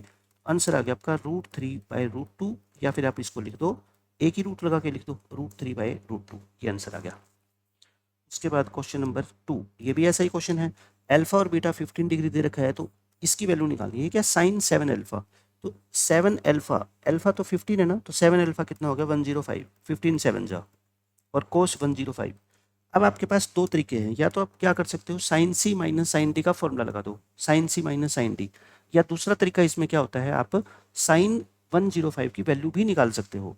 साइन 105 को अगर आप कहो कि हम 90 + 15 लिखेंगे, 105 को मैंने 19 + 15 लिख दिया, कोई गलती नहीं करी। इसको भी मैंने 19 + 15 लिख दिया। बट अब आपको ध्यान ये रखना है कि एक तो क्वाड्रेंट, ये क्वाड्रेंट कौन सा होता है, सेकंड। सेकंड क्वाड्रेंट के अंदर साइन क्या होता है, पॉजिटिव। एक 90 पे रेशो चेंज होता है ना, कोस हो जाता है, और ये कितना आएगा 15। सेकंड क्वाड्रेंट में बच्चों कोस नेगेटिव होता है, तो नेगेटिव नेगेटिव क्या हो जाएंगे, पॉजिटिव, और 90 पे कोस का क्या बन जाता है, साइन। अब तो देखो ये पीछे वाला क्वेश्चन ही बन गया, बस उसमें क्या था आपका √3 माइनस ये +1/2 √2 होता है, और ये √3 - 1 होता है। तो इसका आंसर भी वही आ जाएगा √3/2। सेम क्वेश्चन, दोनों एनडीए के अंदर पूछे गए क्वेश्चन है। और आप हमेशा याद रखना जो आपके आसपास के पेपर होते हैं, चाहे वो एनडीए के हो पिछले 2-3 सालों के, चाहे वो जेई मेंस के हो, जेई मेंस का लेवल टच नहीं करेगा, लेकिन किस चैप्टर में से किस कॉन्सेप्ट के ऊपर क्वेश्चन पूछा गया है, हमेशा वो चीज़ इंपॉर्टेंट होती है। वही एग्जामिनर के माइंड में आती है कि ये चीज़ हम इस पेपर के अंदर भी पूछ सकते हैं। तो ये बिल्कुल लेटेस्ट क्वेश्चन है, दोनों एनडीए के, आपको ध्यान रखना है, इस तरीके से सोल्व करेंगे इसको। अब ये क्वेश्चन देखो, इसमें sin x + sin y = आपको दे रखा है cos y - cos x, तो आपको tan x - y/2 की वैल्यू निकालनी है। इस क्वेश्चन में हम ज़्यादा से ज़्यादा क्या कर सकते हैं, ये जैसे ही अपने को दोनों साइन दिखे ना, एंगल कुछ भी हो तो अपने दिमाग में आएगा sine C plus sine D, यहाँ अपने माइंड में आएगा कोस सी माइनस कोस डी। तो इसको आप क्या लिख सकते हो, देखो sine C plus sine D यानी कि 2 sine C plus D by 2 और इनटू क्या होता है cos C minus D by 2, ये फॉर्मूला होता है आपका। और इसको cos C minus cos D, cos C minus cos D, आप इसको क्या लिखते हो 2 sine C plus D by 2 और साइन या तो बाहर माइनस लगा दो या अंदर क्या लिख दो डी माइनस सी बाई 2 लिख दो, है ना, सी की जगह डी माइनस सी होता है। तो यहाँ पे आप क्या लिखोगे 2, दोनों साइन की टर्म आएगी साइन y प्लस एक्स। अब ध्यान ये रखना है यहाँ पे पहले y है फिर x है, तो आप भी उसी तरह से लिखोगे ताकि मिस्टेक ना हो। और फिर साइन, अब मैंने बताया था या तो बाहर माइनस लगाओ या डी माइनस सी करो, मतलब कि दिस माइनस दिस करो, x माइनस वाई करो बाय 2। अब देखो दोनों तरफ से कुछ टर्म कैंसिल होगी, 2 भी कैंसिल हो गया, ये भी चीज़ कैंसिल होगी, तो बच गया क्या, सिर्फ cos x minus Y by 2 equal to sine x minus Y by 2। इस कोस को नीचे शिफ्ट कर दो, यहाँ क्या बचेगा 1 और साइन बाय कोस क्या हो जाएगा आपका 10 हो जाएगा। तो यानी कि 10x माइनस वाई बाय 2 की वैल्यू कितनी आ गई आपकी 1 आ गई। ये इस क्वेश्चन का आंसर है। इसके बाद ये क्वेश्चन नंबर 4, आसान सा क्वेश्चन है। आपको 10 की वैल्यू दे रखी है, आपको हमेशा ये बात पता होनी चाहिए कि जब भी ऐसी एक्सप्रेशन आएगी ना कोस साइन और कोस साइन वाली, तो आप हमेशा ही क्या करोगे, डिनोमिनेटर और न्यूमिनेटर को डिवाइड करोगे यहाँ जो लिखा हुआ है उस टर्म से, ठीक है। यहाँ 1 बनाना है आपको, बस कोस 17 से डिवाइड करो, तो ये आ गया 1, साइन बाय कोस होता है 10 और ये आ गया 1 और ये हो गया आपका 10। तो 10 का formula 1 minus tan theta upon 1 plus tan theta, जब भी आएगा तो आपको क्या याद रखोगे 10 45, ऊपर साइन माइनस है तो माइनस और ऊपर साइन प्लस है तो प्लस, तो यहाँ पे क्या हो जाएगा, ये टेंजेंट 45 माइनस 17 यानी कि टेंजेंट 28। और क्वेश्चन में ये आपको टेन थीटा दे रखा है, लेकिन हम कहते हैं ये तो टेन 28 है, तो यानी थीटा कितना आ गया आपका 28 डिग्री। आसान सा क्वेश्चन था। अब क्वेश्चन नंबर 5 देखो, ये अच्छा क्वेश्चन है। इसमें क्या बोल रखा है आपको, ए और बी दो अक्यूट एंगल्स है और ये रिलेशन दे रखे हैं कि कोस 2b की वैल्यू ये है और जो है ना 2 साइन 2b की वैल्यू ये है और आपको ये निकालना है। अब इस क्वेश्चन को देखते दो बातें अपने दिमाग में आ सकती है कि या तो ए और बी की ऐसी वैल्यू सोचो जो इन दोनों इक्वेशन को एक साथ सेटिस्फाई कर दे। बच्चों बहुत मुश्किल होता है, ए और बी की एक वैल्यू ऐसी सोचो, एक ए की और एक बी की, जो इस इक्वेशन को भी सेटिस्फाई करे और इस इक्वेशन को भी सेटिस्फाई करे। मैं कहता हूँ अगर एक के बारे में भी सोचना हो ना तब भी मुश्किल हो जाता है काम, है ना, और वो तो दोनों को करनी चाहिए, तो ऐसा तो पॉसिबल नहीं होगा। तो इसका मीनिंग ये है कि हम ए और बी की अलग अलग वैल्यू तो नहीं निकाल सकते कि एक अलग वैल्यू निकाल लो ए की फिर बी की फिर इसमें पुट कर दो, ऐसा पॉसिबल नहीं है। तो इसका मतलब दूसरा तरीका क्या होता है, जैसे कितनी बार आपके टेंजेंट के अंदर क्वेश्चन आए हैं कि आपको ए प्लस बी की वैल्यू पूछते हैं, तो आप क्या करते हो, पहले 10 ए प्लस बी निकालते हो और मान लो ये √3 आ गया, तो आप क्या बोल देते हो ए प्लस बी कितना है 60 है, मतलब कि इसके आगे आप कुछ लगा लो, 10 लगा लो, कोट लगा लो। लेकिन क्वेश्चन में सब जगह क्या है, देखो साइन कोस है, तो आप इसके आगे या तो क्या लगा लो साइन या क्या लगा लो कोस। मैं आपको कोस लगा के दिखाता हूँ, फिर आपको बताऊंगा कि साइन मैंने क्यों नहीं लगाया, क्योंकि अगर मैंने साइन अप्लाई कर दिया ना तो फिर एक टर्म ऐसी बच जाएगी जो अपने को क्वेश्चन में गिवन नहीं है, तो उसका आंसर आएगा ही नहीं।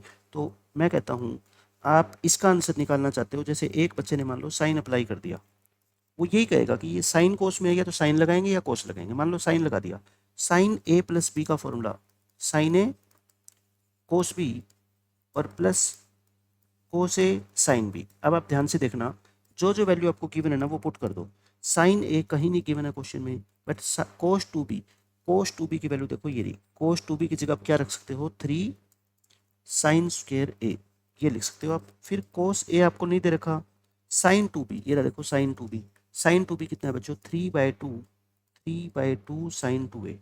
अब आप यहाँ से ध्यान से देखना क्या कह रहा हूँ मैं आपको, ये बन गया साइन क्यूब ए और 3 और कोस ए है ही और बाय 2 है ना, इस साइन 2a को क्या लिख रहा हूँ मैं 2 साइन ए कोस ए, 2 से 2 कट जाएगा तो क्या बच जाएगा आपका साइन ए कोस ए बच गया।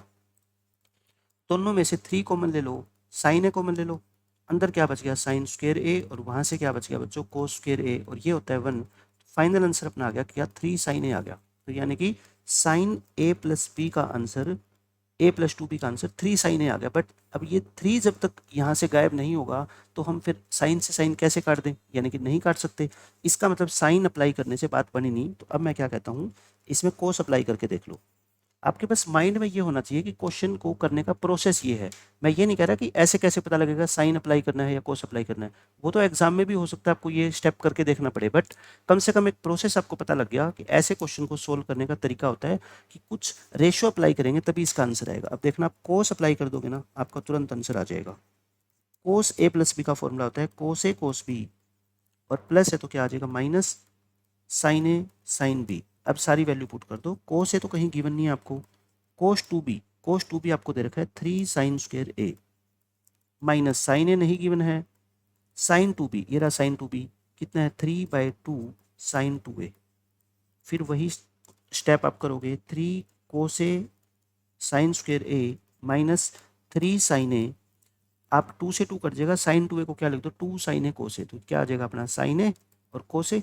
अब आप ध्यान से देखो, ये तो दोनों सेम आ गई ना, ये दोनों एक्सप्रेशन सेम आ गई, sine into sine sine square, ये भी साइन स्क्वायर, ये कोस ये भी कोस, तो कट गया, आंसर क्या आ गया, zero. But zero answer tick मत कर देना, ये कोस ए प्लस बी का आंसर जीरो है अपना, कोस ए प्लस 2b का आंसर जीरो है, तो a प्लस 2b क्या होगा, 90 होगा ना। क्योंकि पेपर में ये भी तो हो सकता है ना कि इसका पहला ही ऑप्शन आपको जीरो दे दे, एंगल तो पूछ रखा है, एंगल तो 0 डिग्री भी हो सकता है, तो आपको ध्यान रखना है कि आपने कोस अप्लाई किया हुआ है, तो कोस का आंसर है, अभी अपने को a प्लस 2b निकालना है, तो वो आंसर आ जाएगा पाई/2।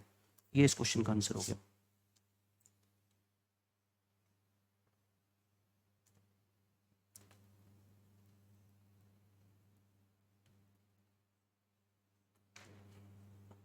उसके बाद देखो बच्चों, क्वेश्चन नंबर 7।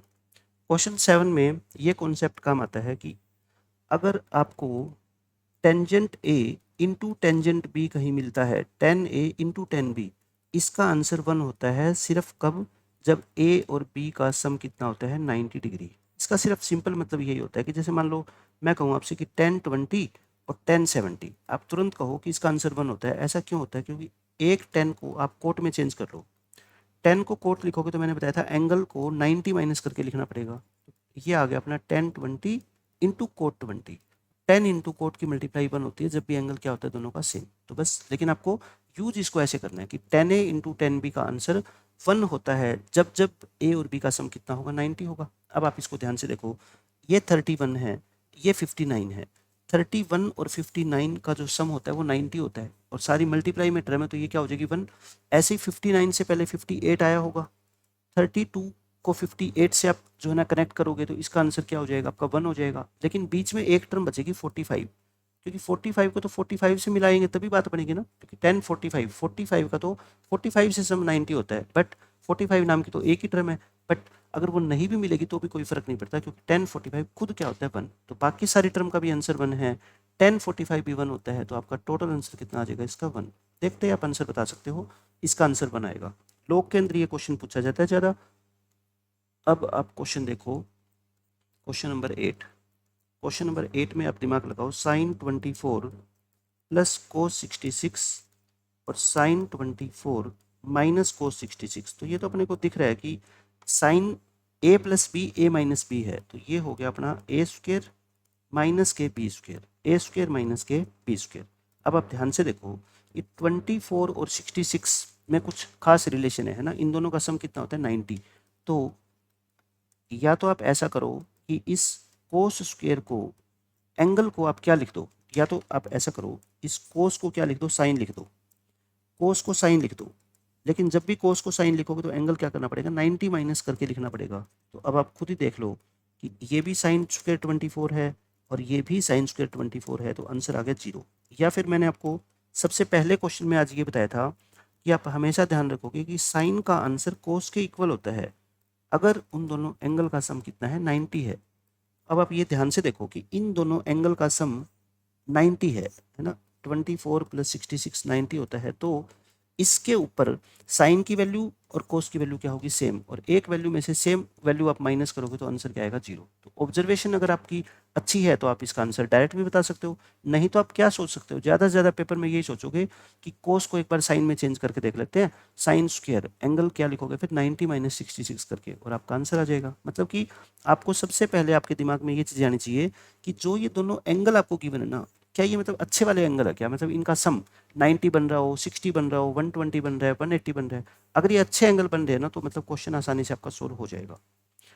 अब क्वेश्चन नंबर 9 बहुत अच्छा क्वेश्चन है। अगर आपने सही तरीके से इसको सोल्व नहीं करोगे, 10th क्लास का बच्चा इस क्वेश्चन को कैसे सोल्व करेगा? देखो क्वेश्चन पेपर में 99% मैं कहता हूँ सोल्व हो जाते हैं। आपके लेवल का जो पेपर होता है पीएससी का है चाहे एनडीए का है, बट कईयों में टाइम ज़्यादा लगता है, कई बच्चों को टाइम कम लगता है। अब अगर नॉर्मल मेथड से इस क्वेश्चन को सोल्व करेगा बच्चा तो वो ये कहेगा कोट को लिखो कोस बाय साइन, क्योंकि और हम कुछ कर ही नहीं सकते। कोसिकेंट को लिखो 1 बाय साइन और फिर इसको लिखो साइन बाय कोस और सीकेंट को लिखो 1 बाय कोस। अब हम क्या करेंगे, ज़्यादा से ज़्यादा एलसीएम लेंगे।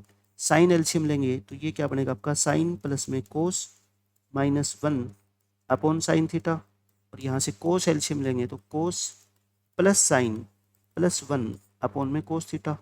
अब आप खुद देख लो कि कौन सी आइडेंटिटी आप यूज करोगे। ऊपर ध्यान से देखो, ये भी साइन प्लस कोस है, ये भी साइन प्लस कोस ही है, ये -1 है, ये +1 है। तो आप इस पूरी एक्सप्रेशन को अपने दिमाग में ए मानो, a minus B A plus B, तो यानी कि ए स्क्वेयर माइनस में बी स्क्वेयर, ऐसे लिख दिया मैंने। नीचे क्या है, sine theta into cos theta. ऊपर इसका स्क्वेयर खोलोगे, A square plus B square plus 2ab plus 2ab और -1, और नीचे क्या है, sine theta into cos theta. अब देखो ये भी 1 होता है, ये भी 1 कट गया, साइन कोस से साइन कोस कट गया, आंसर क्या आ गया 2। यानी कि आंसर तो आप बिल्कुल आसानी से निकाल दोगे, नो डाउट। लेकिन मैंने अभी आपको आज एक बात बताई थी कि जो एक्सप्रेशन का आंसर आपको निकालना है उसमें थीटा है, बट आंसर में कहीं थीटा नहीं है। इसका सीधा मतलब ये होता है ट्रिग्नोमेट्री में कि आपकी जो एक्सप्रेशन है उसका आंसर थीटा पे डिपेंड ही नहीं करता। अगर थीटा पे डिपेंड करता ना तो ऑप्शन भी थीटा के अंदर गिवन होते, लेकिन आंसर तो कांस्टेंट है। इसका मतलब ये होता है कि आप थीटा को इसमें चाहे कुछ भी पुट कर लो, जो आपका मन करे, आंसर हमेशा इसका क्या आएगा, 2 ही आएगा। अब क्वेश्चन देखो कितना आसान हो गया।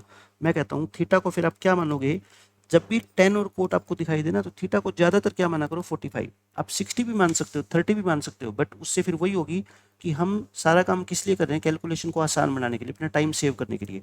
मैं इसलिए मान रहा हूँ 45 क्योंकि ये तो 1 होता ही होता है।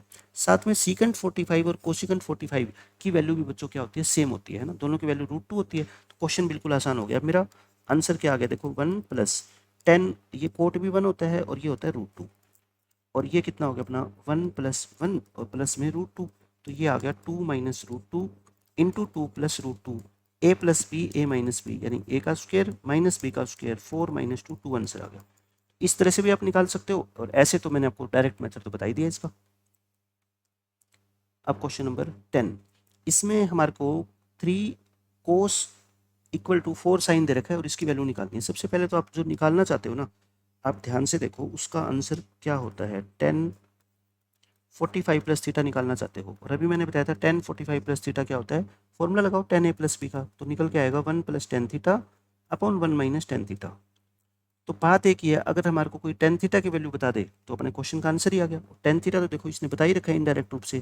3 कोस इक्वल टू 4 साइन है, तो मैं कहता हूँ इस 4 को नीचे ले आओ और कोस को उधर नीचे शिफ्ट कर दो, तो साइन बाय कोस 3/4 आ गया। साइन बाय कोस क्या होता है, 10 ही तो होता है, तो 1 + 3/4 अपॉन 1 - 3/4, सोल्व कर लो, आंसर आ जाएगा आपका। अब ये क्वेश्चन इंपॉर्टेंट है, क्वेश्चन नंबर 11। सिर्फ फॉर्मूला रिवाइज करने के लिए मैंने आपको ये क्वेश्चन दिया।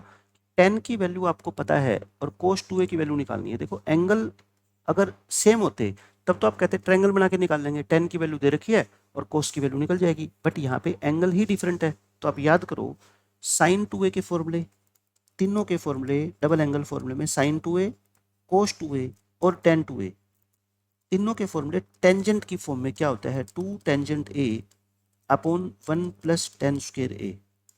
इसी तरह से कोस का क्या होता है formula, 1 - tan square a upon 1 + tan square a, और टेंजेंट 2a का फॉर्मूला होता है 2 टेंजेंट a और अपॉन 1 - tan स्क्वायर a। इससे आपको बेनिफिट क्या होगा, कभी आपको वैल्यू मान लो a की वैल्यू दे रखी है, टेंजेंट a की वैल्यू दे रखी है और टेंजेंट 2a पूछ ले, तो आपको तुरंत ध्यान आएगा कि अगर डबल एंगल पे जाना होना तो ये फॉर्मूले बेस्ट होते हैं। तो आपको वैल्यू निकालनी है कोस 2a की, लेकिन मेरे को कोस 2a का फॉर्मूला पता है कि होता है 1 - tan square a upon 1 + tan square a। 10a की वैल्यू क्वेश्चन में दे रखी है, तो 1 माइनस स्क्वायर करोगे 1/49, स्क्वायर करोगे 1/49, सोल्व कर लो। 49 में से 1 गया 48 और ये हो गया 50, यानी कि 24/25 इस क्वेश्चन का आंसर आएगा। तो बस आपको ये चीज़ ध्यान रखनी है कि सिंगल एंगल पे वैल्यू दे रखी है, डबल की निकालनी है, तो ये 3 फॉर्मूले आपके माइंड में आ जाने चाहिए। अब इस क्वेश्चन में ये बहुत अच्छा क्वेश्चन है, इन्वर्स ट्रिग्नोमेट्री के अंदर भी ये कॉन्सेप्ट आता है और ट्रिग्नोमेट्री में भी आता है। अब इसको सोचो ध्यान से कि आपको गिवन क्या है, sine A plus sine B plus sine C की वैल्यू 3 है, तो आपको ये एक्सप्रेशन की वैल्यू निकालनी है। कभी भी जब भी ऐसा क्वेश्चन आएगा ना, आपको हमेशा अपने दिमाग में एक बात लेके आनी है, रेंज। साइन की रेंज होती है -1 से 1, मतलब कि साइन थीटा की वैल्यू हाईएस्ट जो है 1 हो सकती है, लोएस्ट -1 हो सकती है, लेकिन इनका तीनों का सम कितना है, 3 है। मतलब कि ये वैल्यू आप खुद समझो, ये जब 1 रही होगी, ये भी 1 रही होगी और ये भी 1 रही होगी, तभी इनका सम 3 आ सकता है ना। क्योंकि ऐसा तो हो नहीं सकता आप ये कहो कि एक को 1 से छोटी कर दो, दूसरी को 1 से बड़ी कर दो, है ना, ऐसा नहीं हो सकता, क्योंकि 1 से बड़ा हम कर ही नहीं सकते। इसका मतलब ये तीनों एक साथ इनको 1 होना पड़ेगा, साइन ए को भी 1 होना पड़ेगा, साइन बी को भी 1 होना पड़ेगा और साइन सी को भी 1 होना पड़ेगा, 1, तभी ये कंडीशन जो है ना पॉसिबल है। तो ए 1 कब होगा, साइन ए 1 कब होगा, जब ए 90 होगा, बी भी कितना होगा 90 और सी भी कितना होगा 90। तो कोस 90 कितना होता है बच्चों, 0, ये भी 0, ये भी 0, आंसर आ गया 0। ये तो मैंने आपको बता दिया। यहाँ पे ट्रिग्नोमेट्री में, इन्वर्स ट्रिग्नोमेट्री में क्या क्वेश्चन आएगा आपका, 3-4 क्वेश्चन है सीट में। आईटीएफ में आपको ऐसा क्यों मिलेगा कि sine inverse X plus sine inverse Y plus sine inverse Z वो है 3π/2। तो आपको वैल्यू निकालनी है, इस तरह से वैल्यू गिवन होगी, x की पावर 101, y की पावर 105, z की पावर 109 समथिंग करके ऐसा गिवन होगा। तो आप खुद सोचो, साइन इनवर्स x की जो हाईएस्ट वैल्यू होती है ना वो π/2 होती है। तो तीनों का आंसर 3π/2 को आप ऐसे देखो, आप इस नज़र से देखो 3π/2 को, तीनों का आंसर जो है वो जब π/2 होगा ना, इसका भी π/2, इसका भी और इसका भी, तभी ये चीज़ पॉसिबल हो सकती है। तो यानी कि साइन इनवर्स x कितना है बच्चों, π/2 है, तो x कितना आ गया साइन π/2, और साइन π/2 होता है 1, तो यानी x की वैल्यू आ गई 1, सेम y की वैल्यू 1, z की वैल्यू 1, और 1 की तो कितनी भी पावर करो, तो 1 + 1 + 1 आंसर आएगा आपका 3। अच्छा, अगर थोड़ा सा डिफिकल्ट क्वेश्चन एग्जाम में देना चाहेगा तो वो ऐसे कर देगा कि अगर sine inverse x plus sine inverse y plus cos inverse z plus cos inverse w, वो इसका आंसर दे देगा आपको क्या, 3π। और अब वैल्यू पूछ लेगा आपसे x plus Y plus Z plus W, मतलब कि एक्स वाई जेड डब्ल्यू की वैल्यू अपने को निकालनी है, उसके बाद तो कुछ भी पूछे हम निकाल देंगे। तो फिर मैं वही कह रहा हूँ कि रेंज को ध्यान रखो, इसकी मैक्सिमम वैल्यू होती है π/2, इसकी maximum value π/2, cos inverse X की रेंज आपको पता है सबको 0 से पाई होती है, तो मतलब कि मैक्सिमम वैल्यू पाई होती है, तो इसकी मैक्सिमम वैल्यू पाई होती है, इसकी मैक्सिमम वैल्यू पाई होती है। तो बच्चों ये टोटल मिला के देखो 3π हो गया ना।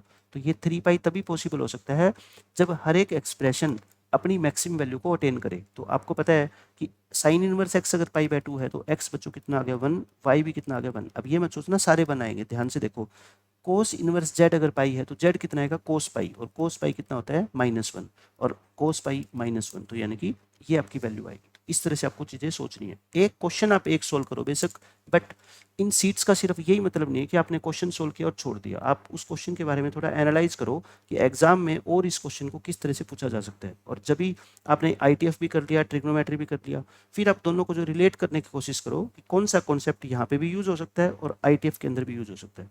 फिर पेपर में क्वेश्चन आएंगे ना आपको आसान लगेंगे वो। अब ये क्वेश्चन देखो, बहुत इंपॉर्टेंट कॉन्सेप्ट होता है ये भी, इसमें आपको 10 10 10 10 ऐसे मिलेंगे। तो हमेशा आप स्टार्टिंग कहाँ से करोगे, कंसीडर ये 40 डिग्री है, ये 20 डिग्री है, तो बस टेंजेंट 40 + 20 से आप कंसीडर करोगे। ये दोनों अच्छे एंगल होते हैं। अच्छे एंगल का मतलब इन जो दोनों का सम होगा ना वो एक ऐसा एंगल होगा जिसके ऊपर हम 10 की वैल्यू जानते हैं। या तो ये दोनों मिलके 60 बनते हैं, या 30 बनते हैं, या फिर ये 45 बनते हैं, 45 ज़्यादा बनते हैं। तो 10a + b का फॉर्मूला लिख रहा हूँ मैं, 10a + 10b और अपॉन 1 - 10a × 10b। अब इसको ध्यान से देखो, ये तो √3 होता है, तो मैंने इसको तो लिख दिया √3, और मैं क्रॉस मल्टीप्लाई कर रहा हूँ, √3 लिख के और इसकी क्रॉस मल्टीप्लाई कर दो, इनटू क्या हो जाएगा 1 - 1040 × 1020 और इक्वल टू हो जाएगा 1040 + 1020। अब आप सिर्फ इसको क्या कर लो, मल्टीप्लाई कर लो और एक तरफ शिफ्ट कर दो, जो पूछा वो आंसर आ जाएगा। देखो √3 - √3 × 1040 1020 इक्वल टू 1040 + 1020। अब इस पूरी टर्म को, ये नेगेटिव है, उधर जाके शिफ्ट करोगे तो पॉजिटिव हो जाएगी, तो यहाँ क्या बचेगा, सिर्फ आपका √3 बच जाएगा, और √3 इस क्वेश्चन का क्या है, आंसर है। तो बस आपको इस तरह से अज्यूम करना है स्टार्टिंग के अंदर ही, फिर आगे तो कैलकुलेशन आप कर ही लोगे। उसके बाद इस क्वेश्चन को देखो, आपको साइन ए प्लस कोस ए की वैल्यू √2 दे रखी है। एक तो आप चीज़ों को ऑब्जर्व करो कि अगर आप ऐसा कर सकते हो ना कि साइन ए प्लस कोस ए की वैल्यू √2 कब हो सकती है, तब ये क्वेश्चन बिल्कुल आसान बन जाएगा। ये कैसे सोचोगे, साइन ए प्लस कोस ए की वैल्यू √2, आपके दिमाग में जैसे आप √2 को देखते हो ना, तो √2 का शक्ल आपको ये ध्यान में आनी चाहिए कि ये 2/√2 होता है ना। √2 का मतलब ये होता है, और 2/√2 का मतलब क्या होता है, 1/√2 प्लस 1/√2। तो जब ऐसी चीज़ें आप सोचोगे तब क्वेश्चन आपको आसान लगेंगे। मैंने ये इसलिए सोचा क्योंकि साइन 45 और कोस 45 दोनों की वैल्यू क्या होती है बच्चों, सेम होती है। अगर ये भी 1/√2 हो जाए और ये भी 1/√2 हो जाए तो बोलो इनका सम √2 हो जाएगा ना। मैं यानी कि अपनी तरफ से मान सकता हूँ ए को कितना, 45। क्यों मान सकता हूँ, क्योंकि 45 पे ये इक्वेशन सेटिस्फाई हो रही है। तो बस मेरे को ये वैल्यू निकालनी है, कोस स्क्वायर ए यानी कि कोस स्क्वायर 45, और कोस 45 होता है 1/√2, तो इसका स्क्वायर करेंगे तो क्या आ जाएगा, 1/2। आंसर आ गया ये। उसके बाद ये क्वेश्चन देखो, आपको sine square x plus sine square Y की वैल्यू दे रखी है और इसकी वैल्यू निकालनी है। ये बहुत आसान है, आप अपने दिमाग लगा लेना, कैसे करोगे हो जाएगा क्वेश्चन।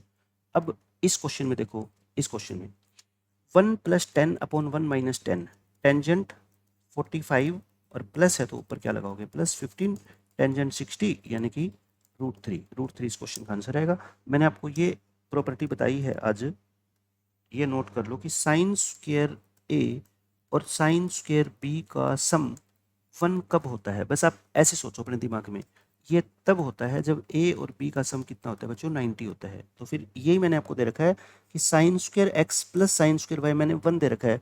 आप अपनी तरफ से बोलोगे कि इस केस में तो ये कितना होगा, 90। और देखो कोट 90 पूछा गया, और कोट 90 बच्चों क्या होता है, 0, क्योंकि कोस 90 बाय साइन 90, कोस 90 होता है 0, साइन 90 होता है 1। तो इस क्वेश्चन का तुरंत आंसर आ जाएगा।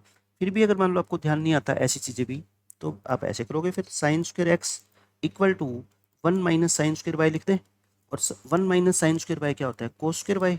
तो अब आप ऐसे समझ लो, मैंने अभी आपको ये रूल बताया था कि साइन की वैल्यू और कोस की वैल्यू सेम कब होती है, जब उन दोनों के एंगल का सम कितना हो, 90। या फिर आप ये कह दो कि कोस स्क्वायर को हम क्या लिखेंगे, साइन स्क्वायर।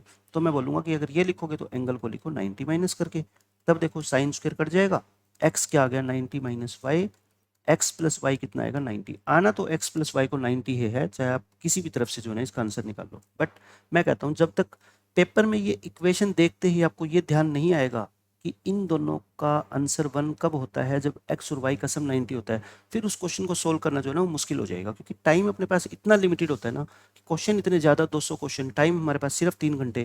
तो तुरंत आपके दिमाग में स्ट्राइक बात करनी चाहिए, वहाँ अपने को ना सोचने का टाइम नहीं मिलेगा कि इसका आंसर ऐसे निकालें कि ऐसे निकालें। तुरंत आपको यही बात बोलनी है कि इसका आंसर 1 तभी पॉसिबल होता है जब एक्स और वाई का सम कितना होता है, 90। बस बच्चा ऐसे सोचेगा तो वो यहीं से आंसर बता देगा कि कोट 90 क्या होता है, 0 होता है। बहुत सारे क्वेश्चन ऐसे होते हैं जिनमें आपको पेन चलाने की जरूरत ही नहीं पड़ेगी, आंसर आप डायरेक्ट बता दोगे। उसके बाद ये क्वेश्चन देखो, जो कॉन्सेप्ट मैंने आपको वहाँ समझाया है अब ये यहाँ काम आएगा। सबसे पहले तो जब भी ऐसी एक्सप्रेशंस आती है ना, तो बहुत ध्यान से मेरी बात सुनो। हमेशा आपको अपने माइंड में पहली बात ये लेके आनी है कि ये नंबर ऑफ टर्म कितनी है, क्योंकि ये चीज़ बहुत इंपॉर्टेंट रोल प्ले करेगी आपके पेपर में। तो ऐसा लिखा हुआ है देखो, 5, 10, 15, 20 अप टू 90। मतलब आप ये मान लो आपने 5 की टेबल लिखी हुई है 90 तक, तो ये कितनी टर्म होगी, 90/5 यानी कि 18 टर्म्स होगी। ये होगी बच्चों 18 टर्म्स। और अभी मैंने आपको बताया था कि साइन स्क्वायर के साथ, साइन स्क्वायर 5 के साथ देखो 90 है तो इससे पहले जरूर 85 भी आया होगा, 80 भी आया होगा, 75 भी, ऐसे। तो मैंने आपको अभी बताया था कि साइन स्क्वायर 5 के साथ अगर मैं साइन स्क्वायर 85 मिला दूँ ना, इसका आंसर कितना होता है 1, क्योंकि दोनों एंगल का सम कितना है 90। ऐसे ही मैं साइन स्क्वायर 10 को अगर साइन स्क्वायर 80 के साथ ऐड करूँगा तब भी आंसर 1 आएगा। फिर ऐसे 15 को 75 के साथ ऐड करूँगा तब भी बच्चों 1 आएगा। आपको सिर्फ एक बात सोचनी है कि ये टोटल टर्म कितनी थी, 18 थी, 18 टर्म्स। बट आंसर सभी टर्म का 1 नहीं है, ध्यान से सोचो, पेयर में 1 है, तो यानी कि एक पेयर का आंसर 1 है। तो 18 टर्म है तो पेयर बनने चाहिए 9। तो इस क्वेश्चन का आंसर बच्चा जल्दबाजी में क्या दे सकता है, 9 आंसर दे सकता है, क्योंकि 9 पेयर और हर पेयर का आंसर 1। बट आप सोच के देखो, क्या हर 2 टर्म पेयर के अंदर आ जाएगी। ये जो लास्ट में साइन 90 लिखा हुआ है ये कहाँ पेयर में आएगा, फिर 90 के साथ तो साइन 0 होना चाहिए, क्योंकि 90 + 0 90 होता है। लेकिन ये साइन स्क्वायर 90 बच्चों क्या बचेगा आपका, अकेला बचेगा, जो इन पेयर के साथ नहीं आएगा। फिर आप सोच के देखो, और कौन अकेला बचेगा यहाँ? 20, 25, 30, 35, 40। जब आप 45 लिखोगे ना, बीच में कहीं 45 भी आया होगा जरूर। 45 को तो फिर 45 के साथ मिलाने से ही 90 बन सकता है, बट 45 तो एक बार है, मतलब कि आप कहोगे कि ये साइन स्क्वायर 45 भी किसी के साथ नहीं मिलेगा। तो आप सोचो, ये दो टर्म अकेली रह गई, तो मतलब 18 टर्म थी, बाकी कितनी बच गई? 16। 16 टर्म बच गई, तो ये टोटल ऐसे कितने पेयर बनेंगे पता है? 8 पेयर बनेंगे, ऐसे 8 सच पेयर्स। ऐसे आपको दिमाग लगाना है फटाफट से। 8 पेयर बनेंगे और हर पेयर का आंसर 1 है, तो इस एक्सप्रेशन का आंसर तो कितना आ गया? 1। बट अभी भी क्वेश्चन सॉरी, 8 पेयर बनेंगे ना, तो हर का आंसर 1 है, तो क्या आ जाएगा? 8 आ जाएगा। साइन 90 खुद 1 होता है, ये 1/√2 यानी कि स्क्वायर करोगे 1/2, मतलब जो अपना फाइनल आंसर आएगा 8 तो यहाँ से आ जाएगा, एक 1 और एक 1/2, तो 9 + 1/2 यानी कि 19/2। इस तरीके से ये क्वेश्चन आपको सोचना है। पेपर में जैसे साइन में है वैसे क्या आ सकता है? कोस में भी आ सकता है, तो आप इसका सेकंड पार्ट भी साथ साथ में लिख लो। वैसे ही कोस में आ सकता है, कोस स्क्वायर 5, कोस स्क्वायर 10 और कोस स्क्वायर 15, कोस स्क्वायर 20। अब मैं आपसे पूछूं कि इसका आंसर आप क्या दोगे? Cos square 90। तो जल्दबाजी में फिर हम क्या करते हैं, हम सोचेंगे चाहे साइन में है चाहे कोस में है, आंसर तो 19/2 होगा। बट फर्क कहाँ पे आएगा? देखो, ये चीज़ साइन में भी वैलिड है और यही फॉर्मूला कोस में भी वैलिड है। कोस स्क्वायर ए प्लस कोस स्क्वायर बी का आंसर 1 होता है अगर ए और बी का सम कितना होता है? 90। बिल्कुल सेम, देखने में वही क्वेश्चन लग रहा है, लेकिन मैं कहता हूँ आप उस चीज़ की तरफ जो है ना दिमाग लगाओ कि कौन सी दो टर्म अकेली बचेगी। एक तो कोस स्क्वायर 90 बचेगी, एक कोस स्क्वायर 45। वहाँ पे बच्चों साइन स्क्वायर 91 होता था, बट यहाँ पे ये क्या होता है? 0, और ये कितना होता है? 1/2। तो इस क्वेश्चन का फाइनल आंसर अपना कितना आएगा? 8 + 1/2 यानी कि 17/2। तो आपको ध्यान रखना है कि साइन और कोस में फ़र्क कहाँ पे आएगा। वो साइन 91 होता था, बट यहाँ कोस 90 क्या हो जाएगा? आपका 0 हो जाएगा। एक तो ये क्वेश्चन पूछा जाता है इस तरह की सीरीज पे। एक मैं आपको और क्वेश्चन बताता हूँ।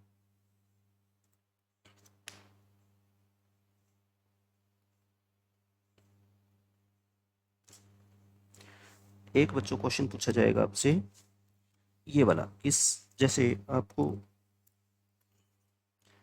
कोस के अंदर एक सीरीज दी जाएगी, कोस 0 डिग्री, कोस 1 डिग्री, कोस 2 डिग्री, ऐसे करते करते आपसे पूछा जाता है कोस 189 डिग्री तक। तो आप सोचो कि ये सारी टर्म प्रोडक्ट के अंदर है, तो आपको ये दिमाग नहीं लगाना कि 1 को 189 के साथ मिला है, कुछ ऐसा नहीं सोचना। आपको बस एक ही चीज़ सोचनी है, यहाँ बीच में कहीं कोस 90 भी आएगा और कोस 90 खुद क्या होता है? 0। तो ये सारा आंसर क्या आ जाएगा? आपका 0 आएगा। तो कई बार इस तरह के क्वेश्चन भी पूछ लिए जाते हैं। अब 18th क्वेश्चन में देखो, कोस 40, कोस 80, कोस 60, कोस 240, इनका सबका आंसर आपको बताना है। पहले तो मैंने आपको आज ही एक क्वेश्चन कराया है, आपको मैंने उसमें बताया कि कोस 120 की वैल्यू और कोस 240 की वैल्यू दोनों हमने निकाली थी, कितनी होती है? -1/2 होती है। तो जितने एंगल खत्म हो सकते हैं ना, आप उसको तो खत्म करो। ये तो खत्म हो रहा है, ये तो -1/2 है, तो इसको तो छोड़ दो। आप सिर्फ इस पे फोकस करो, कोस 40 प्लस कोस 80 और प्लस कोस 160। मैं उस टर्म को नहीं ले रहा क्योंकि उसका तो मेरे को आंसर पता है, -1/2। अब जितना हो सके ना, आप एंगल को छोटा करो। इस 60 को, कोस 160 को बच्चों, आप कोस 180 - 20 लिख दो ना। मैं सिर्फ 160 को कह रहा हूँ, 160 को ये लिख दिया। और कोस 180 - थीटा क्या होता है? आपका नेगेटिव कोस थीटा होता है। तो मैं इसको माइनस कोस 20 लिख सकता हूँ, है ना, बहुत आसानी से। ऐसा क्यों किया? अब इन दोनों में आप फॉर्मूला अप्लाई करना, कोस सी प्लस कोस डी। आप ये फॉर्मूला यहाँ पे भी अप्लाई कर सकते हो, नो डाउट, बिल्कुल आसानी से हो जाएगा। बट मैं कहता हूँ चीज़ों को ऑब्जर्व करो कि जैसे ही कोस 140 आपको दिखाई देना 240, आपको ये सोचना है कि इस टर्म को साथ में लेके नहीं चलेंगे, क्योंकि इसका आंसर अपने को पता है, ठीक है। और कोस 160 को हम क्या कर लेते हैं? तो छोटा कर लेते हैं एंगल को। कोस सी प्लस कोस डी जैसे आप लगाओगे तो फॉर्मूला होता है 2 cos C plus D by 2, यानी कि 40 + 80/2 60 हो जाएगा। फिर क्या होता है बच्चों? कोस सी, ये 20 आएगा ना इसका आंसर। 40 में से 80 घटाओगे, -40/2 -20, लेकिन कोस नेगेटिव थीटा तो पॉजिटिव कोस थीटा ही होता है। अब आप ये सोचो, ये 1/2 से कट गया, कोस 20 में से कोस 20 गया, क्या आ गया? 0। तो इस तीनों टर्म का सम 0 और ये -1/2, फाइनल आंसर कितना आएगा आपका? -1/2। ऐसे हो जाएगा क्वेश्चन। इस क्वेश्चन में देखो, ये वाला क्वेश्चन देखो, इस क्वेश्चन में ऐसा था, आपको वैल्यू निकालनी है कोस 40 प्लस कोस 80, कोस 40 प्लस कोस 80, फिर था कोस 160 और फिर है कोस 240। तो कोस 240 की तो वैल्यू आपको जो है ना अलग से सोचनी है। कोस 240 क्या होता है, कोस 180 प्लस 60, थर्ड क्वाड्रेंट है, थर्ड क्वाड्रेंट में कोस नेगेटिव होता है, 180 पे कोस का कोस रहेगा, कोस 60 ये होता है -1/2। तो इसका आंसर तो आ गया -1/2। इन तीनों को मैं सोल्व कर देता हूँ। इन तीनों को सोल्व, पहले दोनों में फॉर्मूला लगा दो आप, कोस सी प्लस कोस डी है ना, cos C plus cos D 2 cos C plus D by 2 और into cos C minus D by 2 और कोस 160 को मैं 180 माइनस 20 लिख देता हूँ। अब ये कोस 60 होता है, कोस 60 1/2 होता है, तो ये तो कट गया, ये क्या बच गया अपना कोस 20, क्योंकि minus cos minus theta positive cos theta होता है, और ये कोस 180 माइनस थीटा, तो हमेशा आपको याद होना चाहिए कोस 180 minus theta minus cos theta होता है ना, माइनस कोस थीटा, तो ये हो गया माइनस कोस 20, ये भी कट गया, दोनों आपस में क्या आ गया 0। तो इन तीनों टर्म को ऐड करोगे आंसर 0 आएगा। फोर्थ टर्म का आंसर है -1/2, तो फाइनल आंसर बना गया -1/2।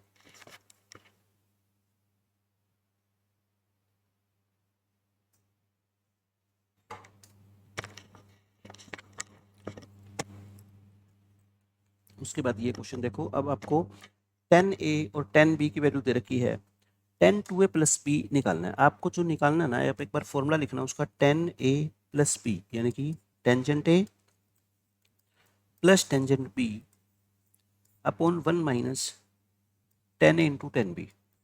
आप बस अपने माइंड में एक बात लेके आओ, अगर आपको 10b की वैल्यू तो पता ही है, अगर आपको 10 2a पता लग जाए तब तो ये क्वेश्चन खत्म ही हो जाएगा। 10 2a नहीं पता लेकिन 10a पता है, 10a आपको पता है और 10 2a निकालना है। मैंने अभी आपको बताया था ना कि अगर आपको सिंगल एंगल की वैल्यू पता हो, डबल की निकालनी हो, तो आप हमेशा वही 3 फॉर्मूले याद किया करो 10 वाले। 10 2a का फॉर्मूला क्या होता है, 2 10a अपॉन 1 माइनस 10 स्क्वायर ए। अब तो ये क्वेश्चन देखो सोल्व हो गया। 2 10a की वैल्यू तो दे रखी है आपको 1/2 और 1 माइनस 1/4, तो ऊपर 1 आ गया, नीचे आ गया 3/4, तो फाइनल आंसर इसका कितना आ गया 4/3। तो इसकी वैल्यू है बच्चों 4/3। 10b कितना है 1/3 और 1 माइनस 4/3 इंटू 1/3, इसको कैलकुलेट करके सोल्व कर दो, आसानी से आंसर आ जाएगा। क्वेश्चन नंबर 20 आज हम स्टार्टिंग में कर चुके हैं। 105 पे मैंने आपको वैल्यू बताया था कि 105 को आप क्या लिखते हो, 90 प्लस 15, 90 प्लस 15 करके और फिर साइन 15 और कोस 15 की वैल्यू आप जानते हो, आंसर आ जाएगा आपका।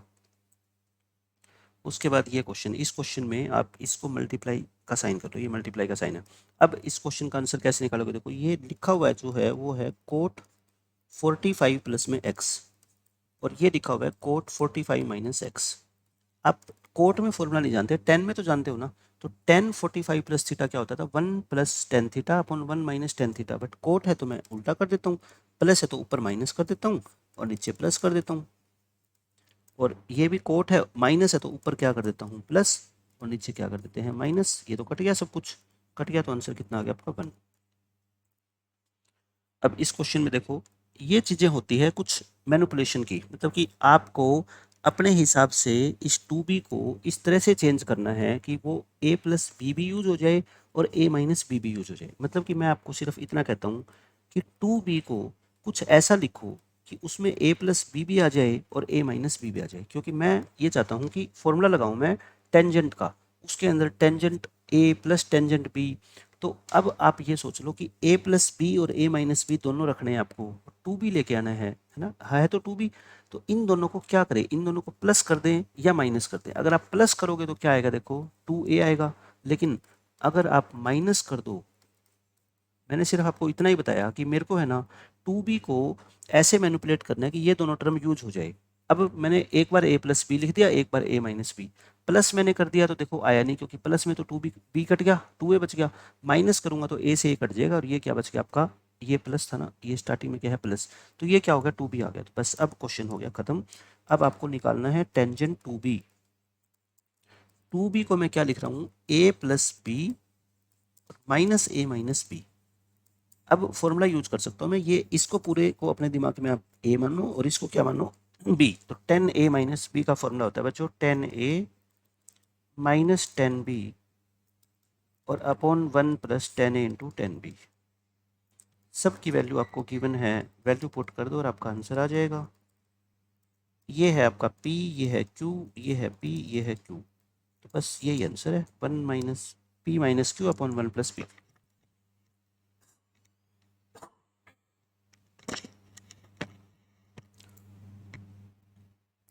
आपको इसकी वैल्यू निकालनी है। देखो साइन 50 और साइन 130, तो दो तरीके, या तो आप 130 को चेंज कर लो, बट मैं आपको सिर्फ ये बताना चाहता हूँ कि साइन ए को आप क्या लिख सकते हो, साइन 180 माइनस ए, यानी साइन थीटा और साइन 180 माइनस थीटा क्या होता है, सेम बात होती है, क्योंकि साइन 180 माइनस थीटा भी तो साइन थीटा ही होता है।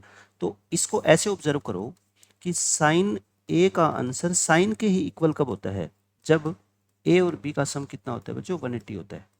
जब भी ए और बी का सम 180 होगा तो साइन ए साइन बी इक्वल होगा। जैसे मान लो साइन 10 और साइन 70 हमेशा क्या मिलेंगे, आपको इक्वल मिलेंगे।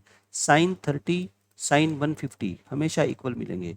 साइन 43 और साइन 137 या 147 कर लो, 137 ही है ना, 180 होगा, तो ये दोनों हमेशा क्या होंगे, इक्वल होंगे। तो अब मैं सिर्फ आपको यही शो करना चाहता हूँ कि ये 50 है, ये 130, दोनों का सम कितना, 180, तो ये दोनों वैल्यू सेम होती है, आंसर कितना आएगा आपका, 1 आएगा।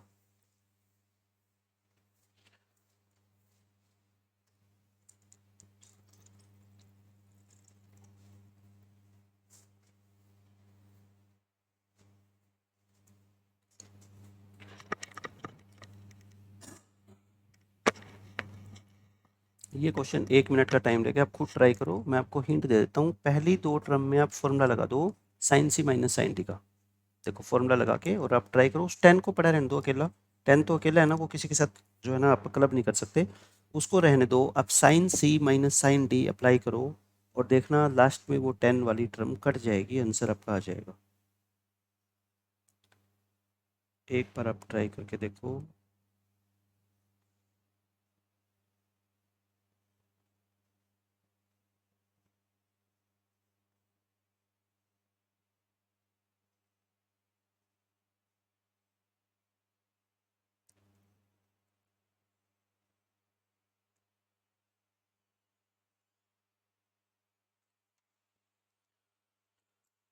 ट्रिग्नोमेट्री तो आज हमने जितनी की है ना, तो उससे आपको काफ़ी हेल्प मिलेगी, क्वेश्चन ज़्यादातर आपके सोल्व हो जाएंगे।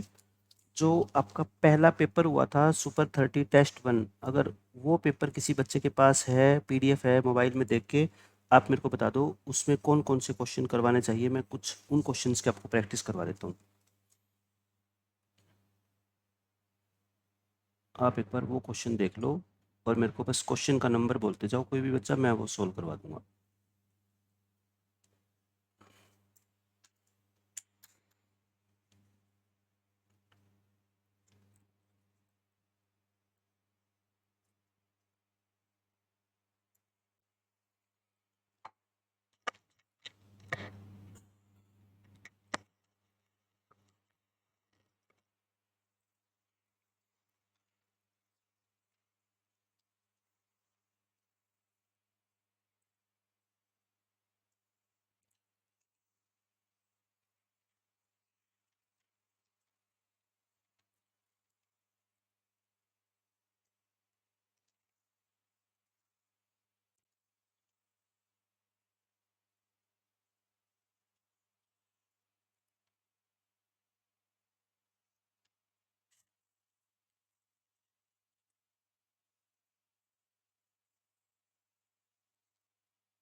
और इसके बाद क्लास में जैसे आपका चैप्टर सुबह स्टार्ट होगा, मान लो 4 टॉपिक अब आपके लगातार चलेंगे, मैट्रिसेस एंड डिटर्मिनेंट, और फिर आपका चलेगा स्टैटिस्टिक्स, कोरिलेशन रिग्रेशन, और फिर चलेगा प्रोबेबिलिटी। अब इनमें से कोई स्टार्ट हो गया क्या टॉपिक, इन पांचों में से नहीं हुआ? तो अभी आपका ना जैसे मैट्रिसेस एंड डिटर्मिनेंट स्टार्ट होगा दूसरे लेक्चर में, तो मैट्रिसेस डिटर्मिनेंट के जो शॉर्ट नोट्स है वो मैंने सारे अपलोड कर दिए हैं गूगल ड्राइव वाले लिंक में, आप वो सारे पढ़ना बहुत अच्छे से, फिर आपको ना सब कुछ समझ आएगा क्लास के अंदर। और जैसे ये खत्म हो जाएगा फिर मैंने स्टैटिस्टिक्स के नोट्स डाले हैं सारे के सारे, वो पढ़ लेना, 3 पेज के अंदर नोट्स है सब। ऐसे ही प्रोबेबिलिटी के शॉर्ट नोट्स। तो ये जो नोट्स डालता हूँ ना, जो प्रैक्टिस सीट डालता हूँ, वो बहुत अच्छे से आप सोल्व करो। और प्रैक्टिस सीट जो अलग प्रैक्टिस क्वेश्चन है उनको सोल्व करने से पहले आप जो है ना अपनी सीट के क्वेश्चन सोल्व करो, इसके क्वेश्चन बैंक के, क्योंकि क्वेश्चन मैं वही दे रहा हूँ, सिर्फ थोड़े थोड़े घुमा के क्वेश्चन, ताकि जिन बच्चों ने वो क्वेश्चन प्रैक्टिस कर लिए, अगर नया क्वेश्चन पेपर में आएगा तब उनकी भी उसको क्या हो जाए, प्रैक्टिस हो जाए। तो इतने सारे क्वेश्चन अगर आप प्रैक्टिस कर लोगे ना, एग्जाम में जो क्वेश्चन आएगा आपको बहुत कम क्वेश्चन ऐसे देखने को मिलेंगे कि आपको ये लगेगा कि ये इस तरह का क्वेश्चन हमने किया नहीं है। इतने सारे क्वेश्चन हम प्रैक्टिस कर लेंगे, बट उसका बेनिफिट तभी होगा जब क्वेश्चन बैंक के सारे क्वेश्चन आपको आते हैं। क्वेश्चन बैंक नहीं आता, फिर आप वो क्वेश्चन प्रैक्टिस कर रहे हो, तो बात तो वही होगी ना, सीट तो प्रैक्टिस करनी है आपको, चाहे वो कर लो और ये कर लो। आपको खुद को एनालाइज करना है कि क्वेश्चन बैंक सोल्व करने के बाद अगर नए क्वेश्चन आएंगे इन्हीं कॉन्सेप्ट के ऊपर बेस्ड, तो क्या वो हम सोल्व कर पाएंगे क्या with in the given time. तो बस इस तरीके से इन सीट्स का फायदा उठाओ। ये नहीं है भी क्वेश्चन बैंक छोड़ के और वो सीट सोल्व कर रहे हो, वो ये नहीं है कि वो क्वेश्चन इंपॉर्टेंट है, बट वो ये है कि कॉन्सेप्ट अगर आपने सीख लिए एक बार तो उनका यूज आप कितने अच्छे से कर पाओगे एग्जाम के अंदर। और शॉर्ट नोट्स आप जरूर पढ़ो। मैट्रिक्स के शॉर्ट नोट्स मैंने सब कुछ उसमें लिखा हुआ है कि स्पेशल पैटर्न कौन से होते हैं, आप उन पैटर्न को समझो नोट से, और फिर जो एग्जाम्पल दे रखे हैं उन एग्जाम्पल को समझ के और फिर उन एग्जाम्पल्स को खुद से सोल्व करो। और फिर मैट्रिक्स डिटरमिनेंट के 50 क्वेश्चन में डाल दूंगा, उन 50 क्वेश्चन को आप ट्राई कर लो। फिर आप देखना कि क्लास के अंदर जो भी सर पढ़ाएंगे ना वो सब कुछ आपको एक एक चीज़ समझ आएगी। तो आप कई बार ये बोलते हैं ना बच्चा क्लास में समझ नहीं आता, उसका कारण ये होता है कि आपकी जो नॉलेज होती है ना उस चैप्टर की प्रीवियस नॉलेज होती है वो बहुत कम होती है।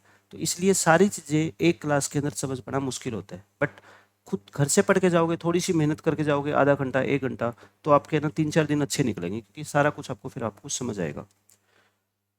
तो ट्रिग्नोमेट्री में हम इतना ही करेंगे। टेस्ट में से कोई क्वेश्चन, कोई बच्चा डाउट है तो मुझे बता दो, नहीं तो फिर 1 मिनट के बाद आप लीव कर देना क्लास।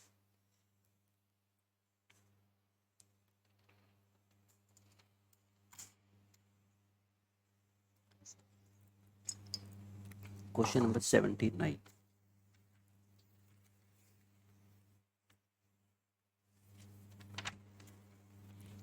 देखो 79 क्वेश्चन ये है, dx by x square into x raise to power 4 plus 1 और इसकी पावर है 3/4। तो इन क्वेश्चंस में कॉन्सेप्ट ये यूज होता है कि जो अंदर यहाँ पे पावर है ना 4, उसको कॉमन ले लो। आप x की पावर 4 को कॉमन ले लो, लेकिन आप खुद सोचो x की पावर 4 जब बाहर कॉमन लोगे तो ये जो 3/4 पावर है ना ये भी तो बाहर आएगी साथ में, तो ये 3/4 भी बाहर आएगी।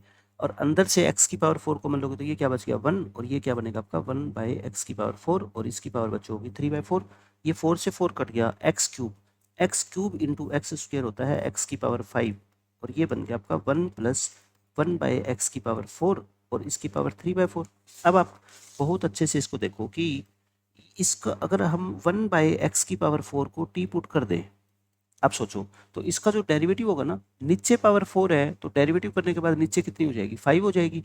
लेकिन मैं ये कहता हूँ जब आप 1/1 प्लस एक्स की पावर 4 को पुट करते हो ना, तो आप इस 1 को भी साथ में ले लो, क्योंकि ये 1 क्यों छोड़ रहे हो, क्योंकि इससे डेरिवेटिव पे तो कोई फर्क पड़ेगा नहीं, तो इस पूरे को टी पुट कर दो। तो आप डिफ्रेंशिएट करोगे, तो देखो क्या आएगा, 1 का 0 -4/x की पावर 5 आ जाएगा, और d x equal to D t. लेकिन अपने को सिर्फ क्या चाहिए, देखो अपने को ध्यान से देखो, 1/x की पावर 5 चाहिए अपने को, तो यानी कि डी एक्स अपॉन एक्स की पावर 5 चाहिए, तो ये माइनस उधर शिफ्ट कर दो और ये 4 उधर शिफ्ट कर दो, तो अपना जो इंटीग्रल है वो क्या बन गया, -1/4 बाहर करो, ऊपर बच गया डी टी, नीचे टी की पावर 3/4, ये तो लीनियर फंक्शन आ गया, बस इसको ऊपर शिफ्ट कर दो, टी की पावर -3/4। अब इसको सिंप्लीफाई कर लो, टी की पावर जो पावर है उसमें एक ऐड करो, -3/4 में एक ऐड करोगे तो कितना आएगा 1/4 आएगा, और वही सेम 1/4 नीचे लिखो, 1/4 से 1/4 कट गया, माइनस टी की पावर 1/4 प्लस सी, टी की वैल्यू पुट कर दो, टी कितना था आपका 1 प्लस 1/x की पावर 4, इसकी पूरे की पावर 1/4 प्लस सी, ये इस क्वेश्चन का आंसर है। और कोई क्वेश्चन बताओ। तो ये क्वेश्चन इंपॉर्टेंट है, सिर्फ कॉन्सेप्ट समझो कि जब भी ये फ्रैक्शन के अंदर पावर आएगी ना, तब तब हम हमेशा ऐसा ही करेंगे, जो हाईएस्ट डिग्री वाली टर्म है उसको कॉमन ले लेंगे, फिर अपने आप ही एडजस्ट हो जाएगा।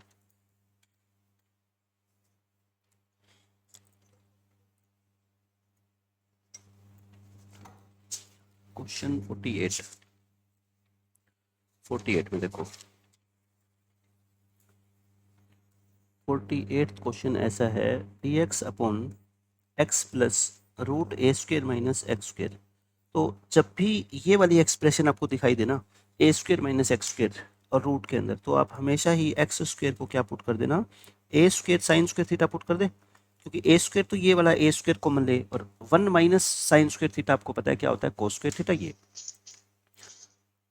अब आप क्या करोगे, देखो दोनों तरफ डेरिवेटिव भी तो करना है ना अपने को, दोनों तरफ आप क्या करो डेरिवेटिव करो, तो ऊपर एक्स स्क्वेयर को आपने पुट कर दिया ये ए स्क्वेयर साइन स्क्वेयर थीटा, तो दोनों तरफ डिफ्रेंशिएट करोगे, या आप ऐसा करो ना, एक्स स्क्वेयर की जगह आप ये बोल दो कि एक्स को ही पुट कर लो, ताकि डिफ्रेंशिएट करने के बाद ऊपर डी एक्स आए सिर्फ, है ना, एक्स को आप क्या पुट कर दो ए साइन थीटा पुट कर दे, क्योंकि एक्स स्क्वायर को ए स्क्वायर पुट करो या इसको ये पुट करो, तो डी एक्स कितना आ जाएगा आपका A cos theta D theta, A cos theta D theta, ये क्या आ गया अपना A cos theta D theta divide by X, X का मतलब A sine theta plus A square minus ये हो जाएगा आपका ए साइन स्क्वायर थीटा।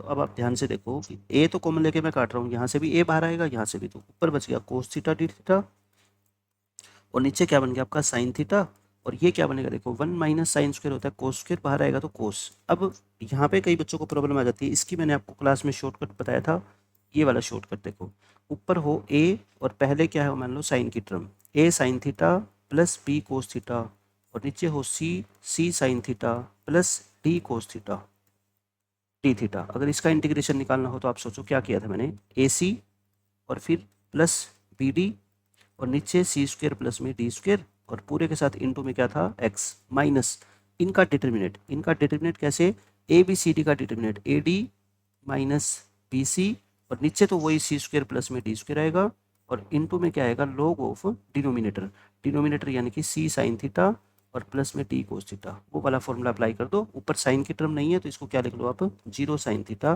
प्लस में 1 कोस थीटा। तो देखो क्या करोगे, इनकी मल्टीप्लाई 0 कोस 1 इंटू 1 नीचे 1 का स्क्वायर प्लस 1 का स्क्वायर यानी कि 2 और इनटू में x और माइनस में क्या करोगे इसका डिटर्मिनेंट 0 माइनस 1 यानी कि -1 और log ऑफ साइन प्लस में कोस।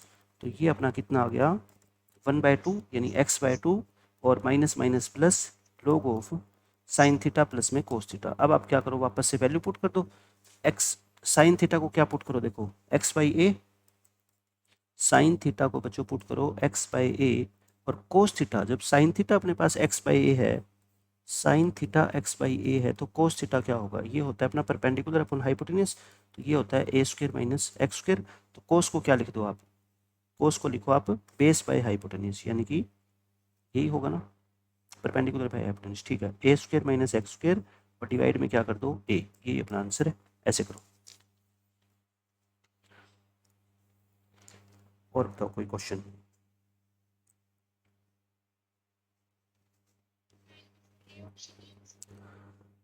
थर्टी नाइन में देखो, 39 में ये कहता है a minus b is equal to 5 if and only if का मतलब होता है देखो जब भी क्वेश्चन में जो बेस्ट ऑप्शन होता है ना अपने को वो सिलेक्ट करना होता है। मतलब अगर आप ए ऑप्शन कह रहे हो ना तो इसका मतलब ये कह रहे हो आप कि a माइनस बी का आंसर 5 तभी होगा जब a और b इक्वल होंगे। बट मेरी बात को ध्यान से सुनो, मतलब कि ऑप्शन हो सकता है दोनों इक्वल हो जाए तो दोनों का डिफरेंस 5 होता है, but if and only if का मतलब ये होता है कि आप ये बोल रहे हो कि सिर्फ और सिर्फ तभी 5 आएगा इसका आंसर जब a और b इक्वल होंगे। लेकिन मैं कहता हूँ ऐसा जरूरी नहीं है कि a माइनस बी 5 आप लेके आना चाहते हो तो a और b को इक्वल लो। तो देखो a माइनस बी आप ऐसे सोचो, a अगर b का सबसेट है, a b का सबसेट है, इसका क्या मतलब होता है, आप लेट कर लो कोई भी एक a सेट मान लो 1 2 और a b का सबसेट है तो b में ये 1 2 तो आएंगे और ये क्या आ जाएगा 3 4। अब आप देखना a माइनस बी क्या निकालते हो आप, a के वो एलिमेंट जो b में नहीं है, तो जब a b का सबसेट है तो फिर a में कोई ऐसा एलिमेंट होगा ही नहीं जो b में ना हो, तो ये क्या आएगा 5। तो यानी कि इसका आंसर 5 तब आएगा जब a क्या हो b का सबसेट हो, बस हमेशा आपको ये ध्यान रखना है ना। तो a equal to b possible है, मतलब a और b इक्वल हो जाए तब ये 5 आएगा, बट सिर्फ इसी केस में 5 नहीं आएगा। हाँ a b का सबसेट होएगा ना तो हर बार जो है ना इसका आंसर 5 ही आएगा। और कोई क्वेश्चन बताओ।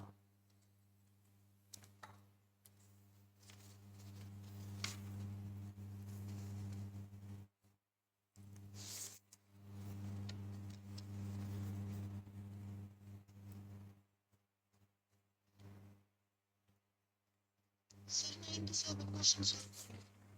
97 देखो, इसमें आपको cos 2x minus cos 2 theta और upon cos x minus cos theta और dx।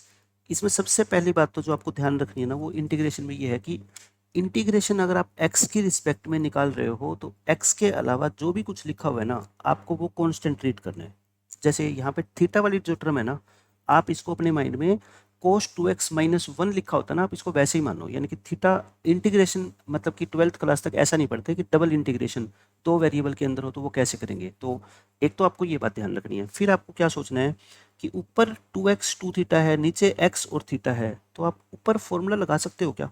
आप ऊपर cos c minus cos d का फॉर्मूला लगाना जरा, cos c minus cos d का अगर एक फॉर्मूला लगाते हो, और फिर मैं दूसरा फॉर्मूला बताऊंगा आपको, दूसरा तरीका इसका। एक तो फॉर्मूला ये होता है कि इसका 2 sine c plus d by 2, और फिर क्या होगा आपका sine d minus c by 2। लेकिन देखो, अगर ये फॉर्मूला आप लगाते हो ना, आपको कोई हेल्प नहीं मिलेगी, क्योंकि आप यहाँ पहुँच जाओगे अल्टीमेटली एक्स प्लस थीटा और साइन थीटा माइनस एक्स।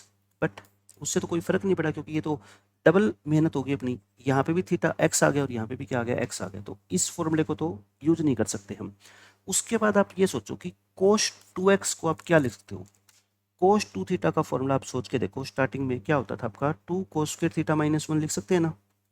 कोस 2 थीटा क्या होता था, 2 कोस स्क्वायर थीटा माइनस 1 होता था।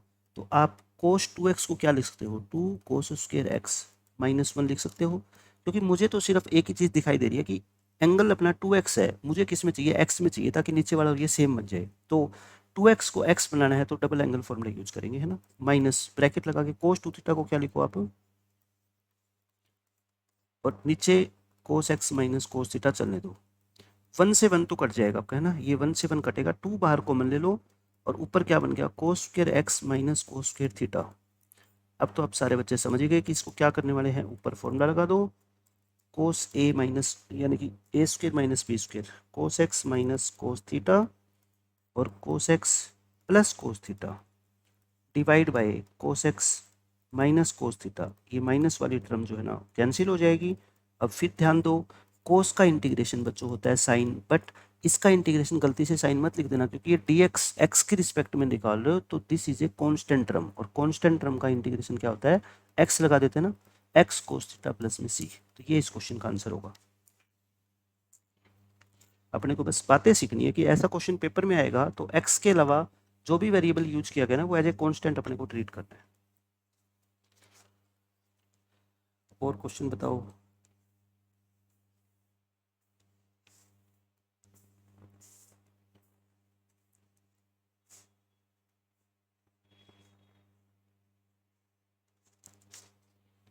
सर 87।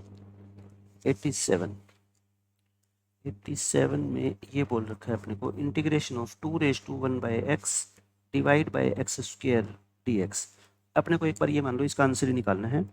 तो आप ध्यान से ये देखो कि ऊपर 1 बाय एक्स पावर है, मैंने आपको ये बताया था कि 2 की पावर कुछ भी हो वो क्या होनी चाहिए, लीनियर होनी चाहिए। और अगर लीनियर नहीं है ना, तो जो भी पावर है आप उसको टी पुट कर दो। आप पुट करो 1 बाय एक्स को टी। अब 1 बाय एक्स को टी पुट करोगे तो इसका डेरिवेटिव होता है minus 1 by x square D x equal to D T. तो 1 by x square D X आ जाएगा आपका माइनस डी टी।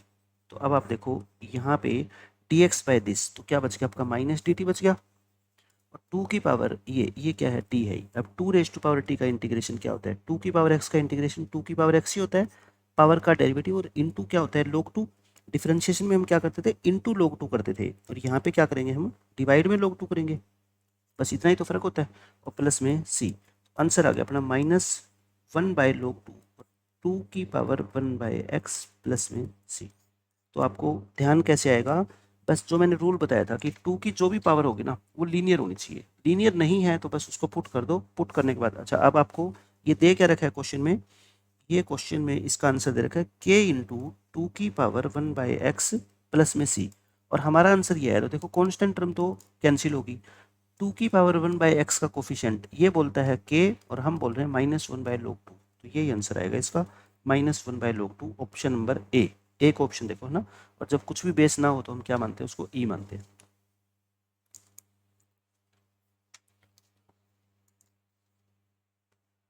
और देखो क्वेश्चन, तो अपने को ये क्वेश्चन सिर्फ है ना, ये नहीं है कि ये 100 क्वेश्चन है, आपको कभी भी क्वेश्चन को क्वेश्चन की तरह ट्रीट करना ही नहीं। क्वेश्चन की कोई लिमिट नहीं होती, चाहे आप 10,000 क्वेश्चन भी सोल्व कर लोगे ना, तो हो सकता है पेपर में सोल्व ना हो, बट 100 क्वेश्चन भी अगर आपने अच्छे क्वेश्चन प्रैक्टिस कर लिए समझ के कि ये कॉन्सेप्ट क्या है, तो पेपर में आपकी बहुत हेल्प होगी। 29 देखो, 29 में 29 में आपको कहता है बच्चों एंगल निकालना है दो लाइन के बीच का। एंगल का फॉर्मूला बताओ, जिस बच्चे ने पूछा है दो लाइंस के बीच का एंगल का फॉर्मूला क्या होता है? tan theta equal to m1 minus m2 upon 1 plus m1 into m2, पता है क्या आपको? हाँ, तो ये देखो पहली लाइन का स्लोप बताओ, m1 यानी -3/4 हो जाएगा और m2 ये हो जाएगा आपका 4/3।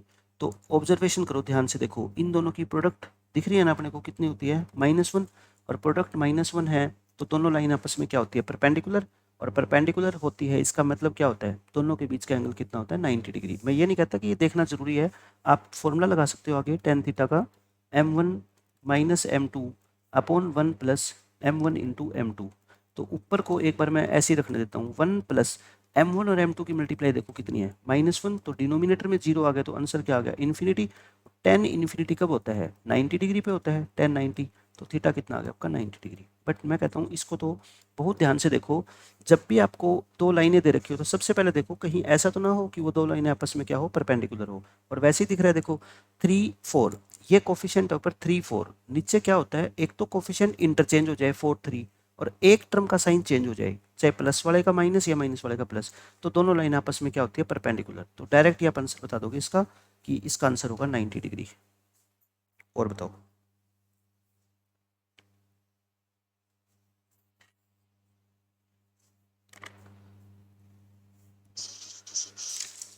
सिक्स 56 देखो आपने सीट सोल्व नहीं करी, ये सीट पहले सोल्व करनी है बच्चों, तभी आपको बेनिफिट होगा। देखो कुछ क्वेश्चन मैंने, ज़्यादातर क्वेश्चन इस पहले टेस्ट में ना सीट वाले दिए थे ताकि ये पता लगे कौन बच्चा सीट सोल्व करके गया है। X square plus twice of x plus में 1। तो सबसे पहले तो आपको ये दिमाग में आना चाहिए कि -1 से 1 लिमिट है बच्चों, -1 से 1। तो जब भी लिमिट -a टू a की फॉर्म में होती है ना, तो सबसे पहले हमारा माइंड ये काम करता है कि कहीं ये गिवन फंक्शन ऐसा तो ना हो कि ये इवन फंक्शन है या ओड फंक्शन है, क्योंकि अगर ओड हो तो फिर तो इसका आंसर डायरेक्ट ही 0 आ जाएगा। इवन होता है तो कोई बहुत ज़्यादा हेल्प नहीं मिलती, बस लोअर लिमिट 0 हो जाती है और पूरा इंटीग्रल 2 से मल्टीप्लाई होता है, बट उससे कोई मतलब नहीं होता क्योंकि इंटीग्रेशन तो फिर भी करना ही पड़ेगा ना। लेकिन कई बार ऐसा होता है कि कुछ पार्ट ओड होता है फंक्शन का, कुछ पार्ट इवन होता है। आप ध्यान से देखो, ये जो नीचे डिनोमिनेटर लिखा हुआ है ना, इस डिनोमिनेटर को ध्यान से देखो। क्या आपको लगता है कि इसमें x को अगर आप -x भी लिख दोगे तब भी इस पर कोई फर्क नहीं पड़ेगा? क्योंकि स्क्वायर पे तो वैसे कोई फर्क नहीं पड़ता, और ये मोड लगा हुआ है तो x मोड x लगाओ या मोड -x लिखो, एक ही बात होती है। तो मैं ये कह रहा हूँ कि डिनोमिनेटर वाला जो फंक्शन है ना, वो है इवन फंक्शन। न्यूमिनेटर के अंदर आप खुद सोचो, इस x को जब आप -x लिख दोगे तो ये नेगेटिव ऑफ फंक्शन हो जाएगा ना। तो मैं इसको दो पार्ट में ब्रेक कर रहा हूँ ऐसे करके, x upon x square plus 2 mode x और प्लस 1 dx अलग, और फिर -1 से 1 ये वाला फंक्शन मैं अलग कर रहा हूँ। अब आप खुद सोच लो कि जो पहले वाला इंटीग्रल है इसका जो फंक्शन है ये फंक्शन बच्चों क्या है? ओड फंक्शन है, क्योंकि आप इसमें x को -x में चेंज करोगे ना तो ये पूरा नेगेटिव हो जाएगा। तो इसका आंसर तो आ गया 0। बात रहेगी सिर्फ इसको सोल्व करने की। अच्छा, अब ये देखो, ये भी आपको दिख जाना चाहिए कि ये इवन फंक्शन है, क्योंकि इवन फंक्शन कब होता है? जब आप x को -x में चेंज करते हो, कोई फर्क ना पड़े। कहाँ पर फर्क पड़ रहा है? देखो ये मोड है तो 2 से मैं मल्टीप्लाई कर देता हूँ, लोअर लिमिट को क्या कर देता हूँ? 0। अब आप नीचे वाले डिनोमिनेटर के फैक्टर बनाओ। आप इसको ऐसे लिख सकते हो ना, एक्स स्क्वेयर लिखो चाहे मोड एक्स का स्क्वेयर लिखो, एक ही बात होती है। आप अपने दिमाग में एक बार मोड एक्स को वाई मान के देखना, तो ये Y square plus 2y plus 1 है, यानी कि ये y प्लस 1 का होल स्क्वेयर है। y प्लस 1 का होल स्क्वेयर बच्चों, तो y प्लस 1, y को लिखते हैं मोड एक्स, तो ये क्या हो गया अपना? मोड एक्स प्लस 1 का होल स्क्वेयर, और ऊपर एक पावर है तो नीचे पावर बच गई ना, मोड एक्स प्लस 1। लेकिन बात आती है कि जब तक मोड नहीं खत्म हो जाता ना, तब तक आप क्वेश्चन को सोल्व नहीं कर पाते। मोड कैसे खत्म होगा? अब आप खुद देखो कि 0 से 1 के बीच में मोड एक्स हमेशा क्या होता है? पॉजिटिव। 0 से 1 के बीच में एक्स की वैल्यू हमेशा पॉजिटिव होती है, तो आप डायरेक्ट मोड को हटा दो, सिर्फ इतना सा क्वेश्चन बन गया अब आपका। और इसका इंटीग्रेशन होता है log ऑफ एक्स प्लस 1, और अब आप क्या कर दो? लिमिट पुट कर दो 0 से 1। ये क्वेश्चन था। तो कुछ पार्ट इसका जो है ना वो इवन है, कुछ पार्ट ओड है। तो जो ये टेस्ट होंगे सुपर 30 वाले, 10 टेस्ट होंगे आपके, 1000 क्वेश्चन होंगे। इस पहले टेस्ट में तो मैक्सिमम क्वेश्चन जो है ना आपको दिख भी गए कि क्वेश्चन बैंक से मैंने दिए है, ताकि क्वेश्चन, यही वाला क्वेश्चन देखो, आपको सबसे पहले ये दिखना चाहिए कि ये फंक्शन इवन है ना। इवन फंक्शन है, ताकि लिमिट -1 से 1 का कोई मतलब कि ये हो ना, फ़ायदा हो अपने को। ये इवन है तो ऊपर अगर कोई फंक्शन ओड है अकेला, तो वो पूरा फंक्शन मिलके क्या हो जाएगा, ओड। ऊपर एक्स, एफ एक्स अगर मान लो आपको कहीं पे भी दिखे f x equal to x, तो आप बोल देना ये फंक्शन ओड है, क्योंकि इसमें आप एक्स को -x में चेंज करोगे तो सभी टर्म के साइन क्या हो रहे हैं, चेंज हो रहे हैं। तो बस मैंने इसको अलग कर दिया, इसको अलग कर दिया। अब ये फंक्शन क्या है, पूरा देखो इवन है, क्योंकि नीचे वाले पे तो कोई फर्क पड़ता ही नहीं, ऊपर वाले पे भी नहीं पड़ेगा। जब आप x को -x में चेंज करोगे तो इस पूरे फंक्शन पे कोई फर्क नहीं पड़ेगा। तो ये फंक्शन कैसा हो गया, इवन। इवन का मतलब होता है लोअर लिमिट को 0 लिख दो और 2 से क्या कर दो, मल्टीप्लाई, ये होता है। फिर ये तो दिखते ही, जैसे x square plus 2x plus 1 जैसे ही आपको दिखाई देता है, आप बोलते हो ये तो x प्लस 1 का होल स्क्वायर है, तो मैंने इसको भी ऐसे बोल दिया। फिर लास्ट में बात आके यहाँ पे अटक जाती है कि इस मोड का क्या करें। मैं कहता हूँ मोड कब हटता है, जब आपको यकीन हो कि जो भी आप लिमिट ले रहे हो उसके अंदर, इस अंदर वाले फंक्शन की वैल्यू, इस फंक्शन की वैल्यू पॉजिटिव है, तो आप मोड को डायरेक्ट हटा दो। अगर आपको लगता है नेगेटिव है तो आप क्या कर दो, इसको -x लिख दो। मुझे तो लग रहा है ये पॉजिटिव है, तो मैंने सीधा ही मोड को खत्म करके आंसर लिख दिया बस। और कोई क्वेश्चन बताओ।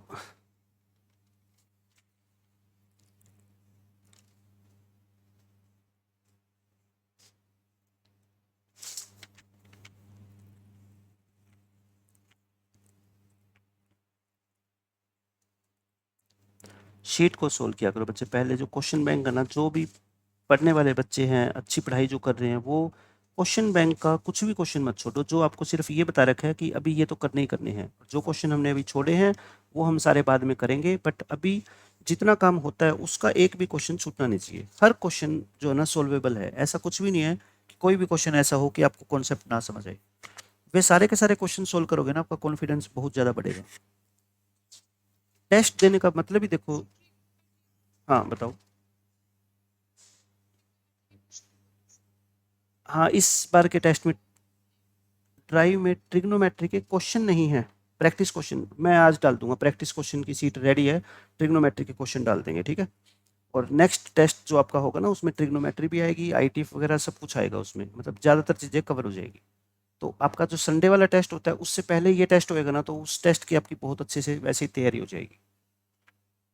तो आप यूँ सोचो कि 10 टेस्ट भी आप दोगे ना, तो 1000 क्वेश्चन आपके हो जाएंगे, और 1000 क्वेश्चन संडे को, 2000 क्वेश्चन नए क्वेश्चन अगर आप प्रैक्टिस करोगे उनके अलावा, तो आपको एग्जाम में आने वाला कोई भी क्वेश्चन नया नहीं लगेगा। बहुत अच्छे से तैयारी करो आप। मैट्रिक्स डिटर्मिनेंट आपका स्टार्ट होने वाला है 1-2 दिन में, तो मैट्रिक्स डिटर्मिनेंट का जो शॉर्ट नोट्स डाले हैं ना, वो आप पढ़ना स्टार्ट कर दो। 1 घंटा लगाओगे ना, 1 घंटे के अंदर आप पूरा जो है ना उसको पढ़ दोगे, और बस उसके बाद आपका चैप्टर आसान हो जाएगा मैट्रिक्स डिटर्मिनेंट का। और कोशिश किया करो कि प्रिंट निकलवा के पढ़ो। आप पीडीएफ से पढ़ोगे ना तो आपको नुकसान ही होता है पढ़ने से। आप उसका प्रिंट निकलवाओ, और प्रिंट निकलवा के जो भी आपको नई बातें लगती है क्लास में टीचर बताता है उसको उसी के अंदर ऐड ऑन कर लो। और नहीं तो प्रिंट निकलवाने के बाद पढ़ोगे ना, आपको ज़्यादा बेनिफिट मिलेगा। देखो, मोबाइल पे कम टाइम जो है स्पेंड करो। आप जो भी है शॉर्ट नोट्स एक ही साथ उनका आज तक जितने भी डालने हैं उनकी एक जो है ना फाइल बनवा लो। उसके बाद 2-4 दिन में जब भी नई अपडेट होएगी, 1 हफ्ते बाद फिर फाइल बनवा लो। डेली डेली आपको करने की जरूरत ही नहीं है। जो नई चीज़ें लगे बस आप खुद के नोट्स बनाने के बजाय उसी में ऐड ऑन कर लो, ताकि नोटबुक आपको बाद में जो है ना पढ़नी ना पड़े। क्योंकि नोटबुक आप देखो इतनी सारी आपने अभी तक यूज कर ली, आगे भी होगी, अभी तो बहुत टाइम है। वो नोटबुक नहीं पढ़ पाओगे आप पेपर में। आप शॉर्ट नोट्स अपनी तरफ से बनाओगे ना, वो आपके लिए हेल्पफुल होंगे। अपनी लैंग्वेज के अंदर बनाते हो तो और भी ज़्यादा आपको बेनिफिट होगा। और कोई क्वेश्चन बताओ बच्चों इस पेपर में है तो।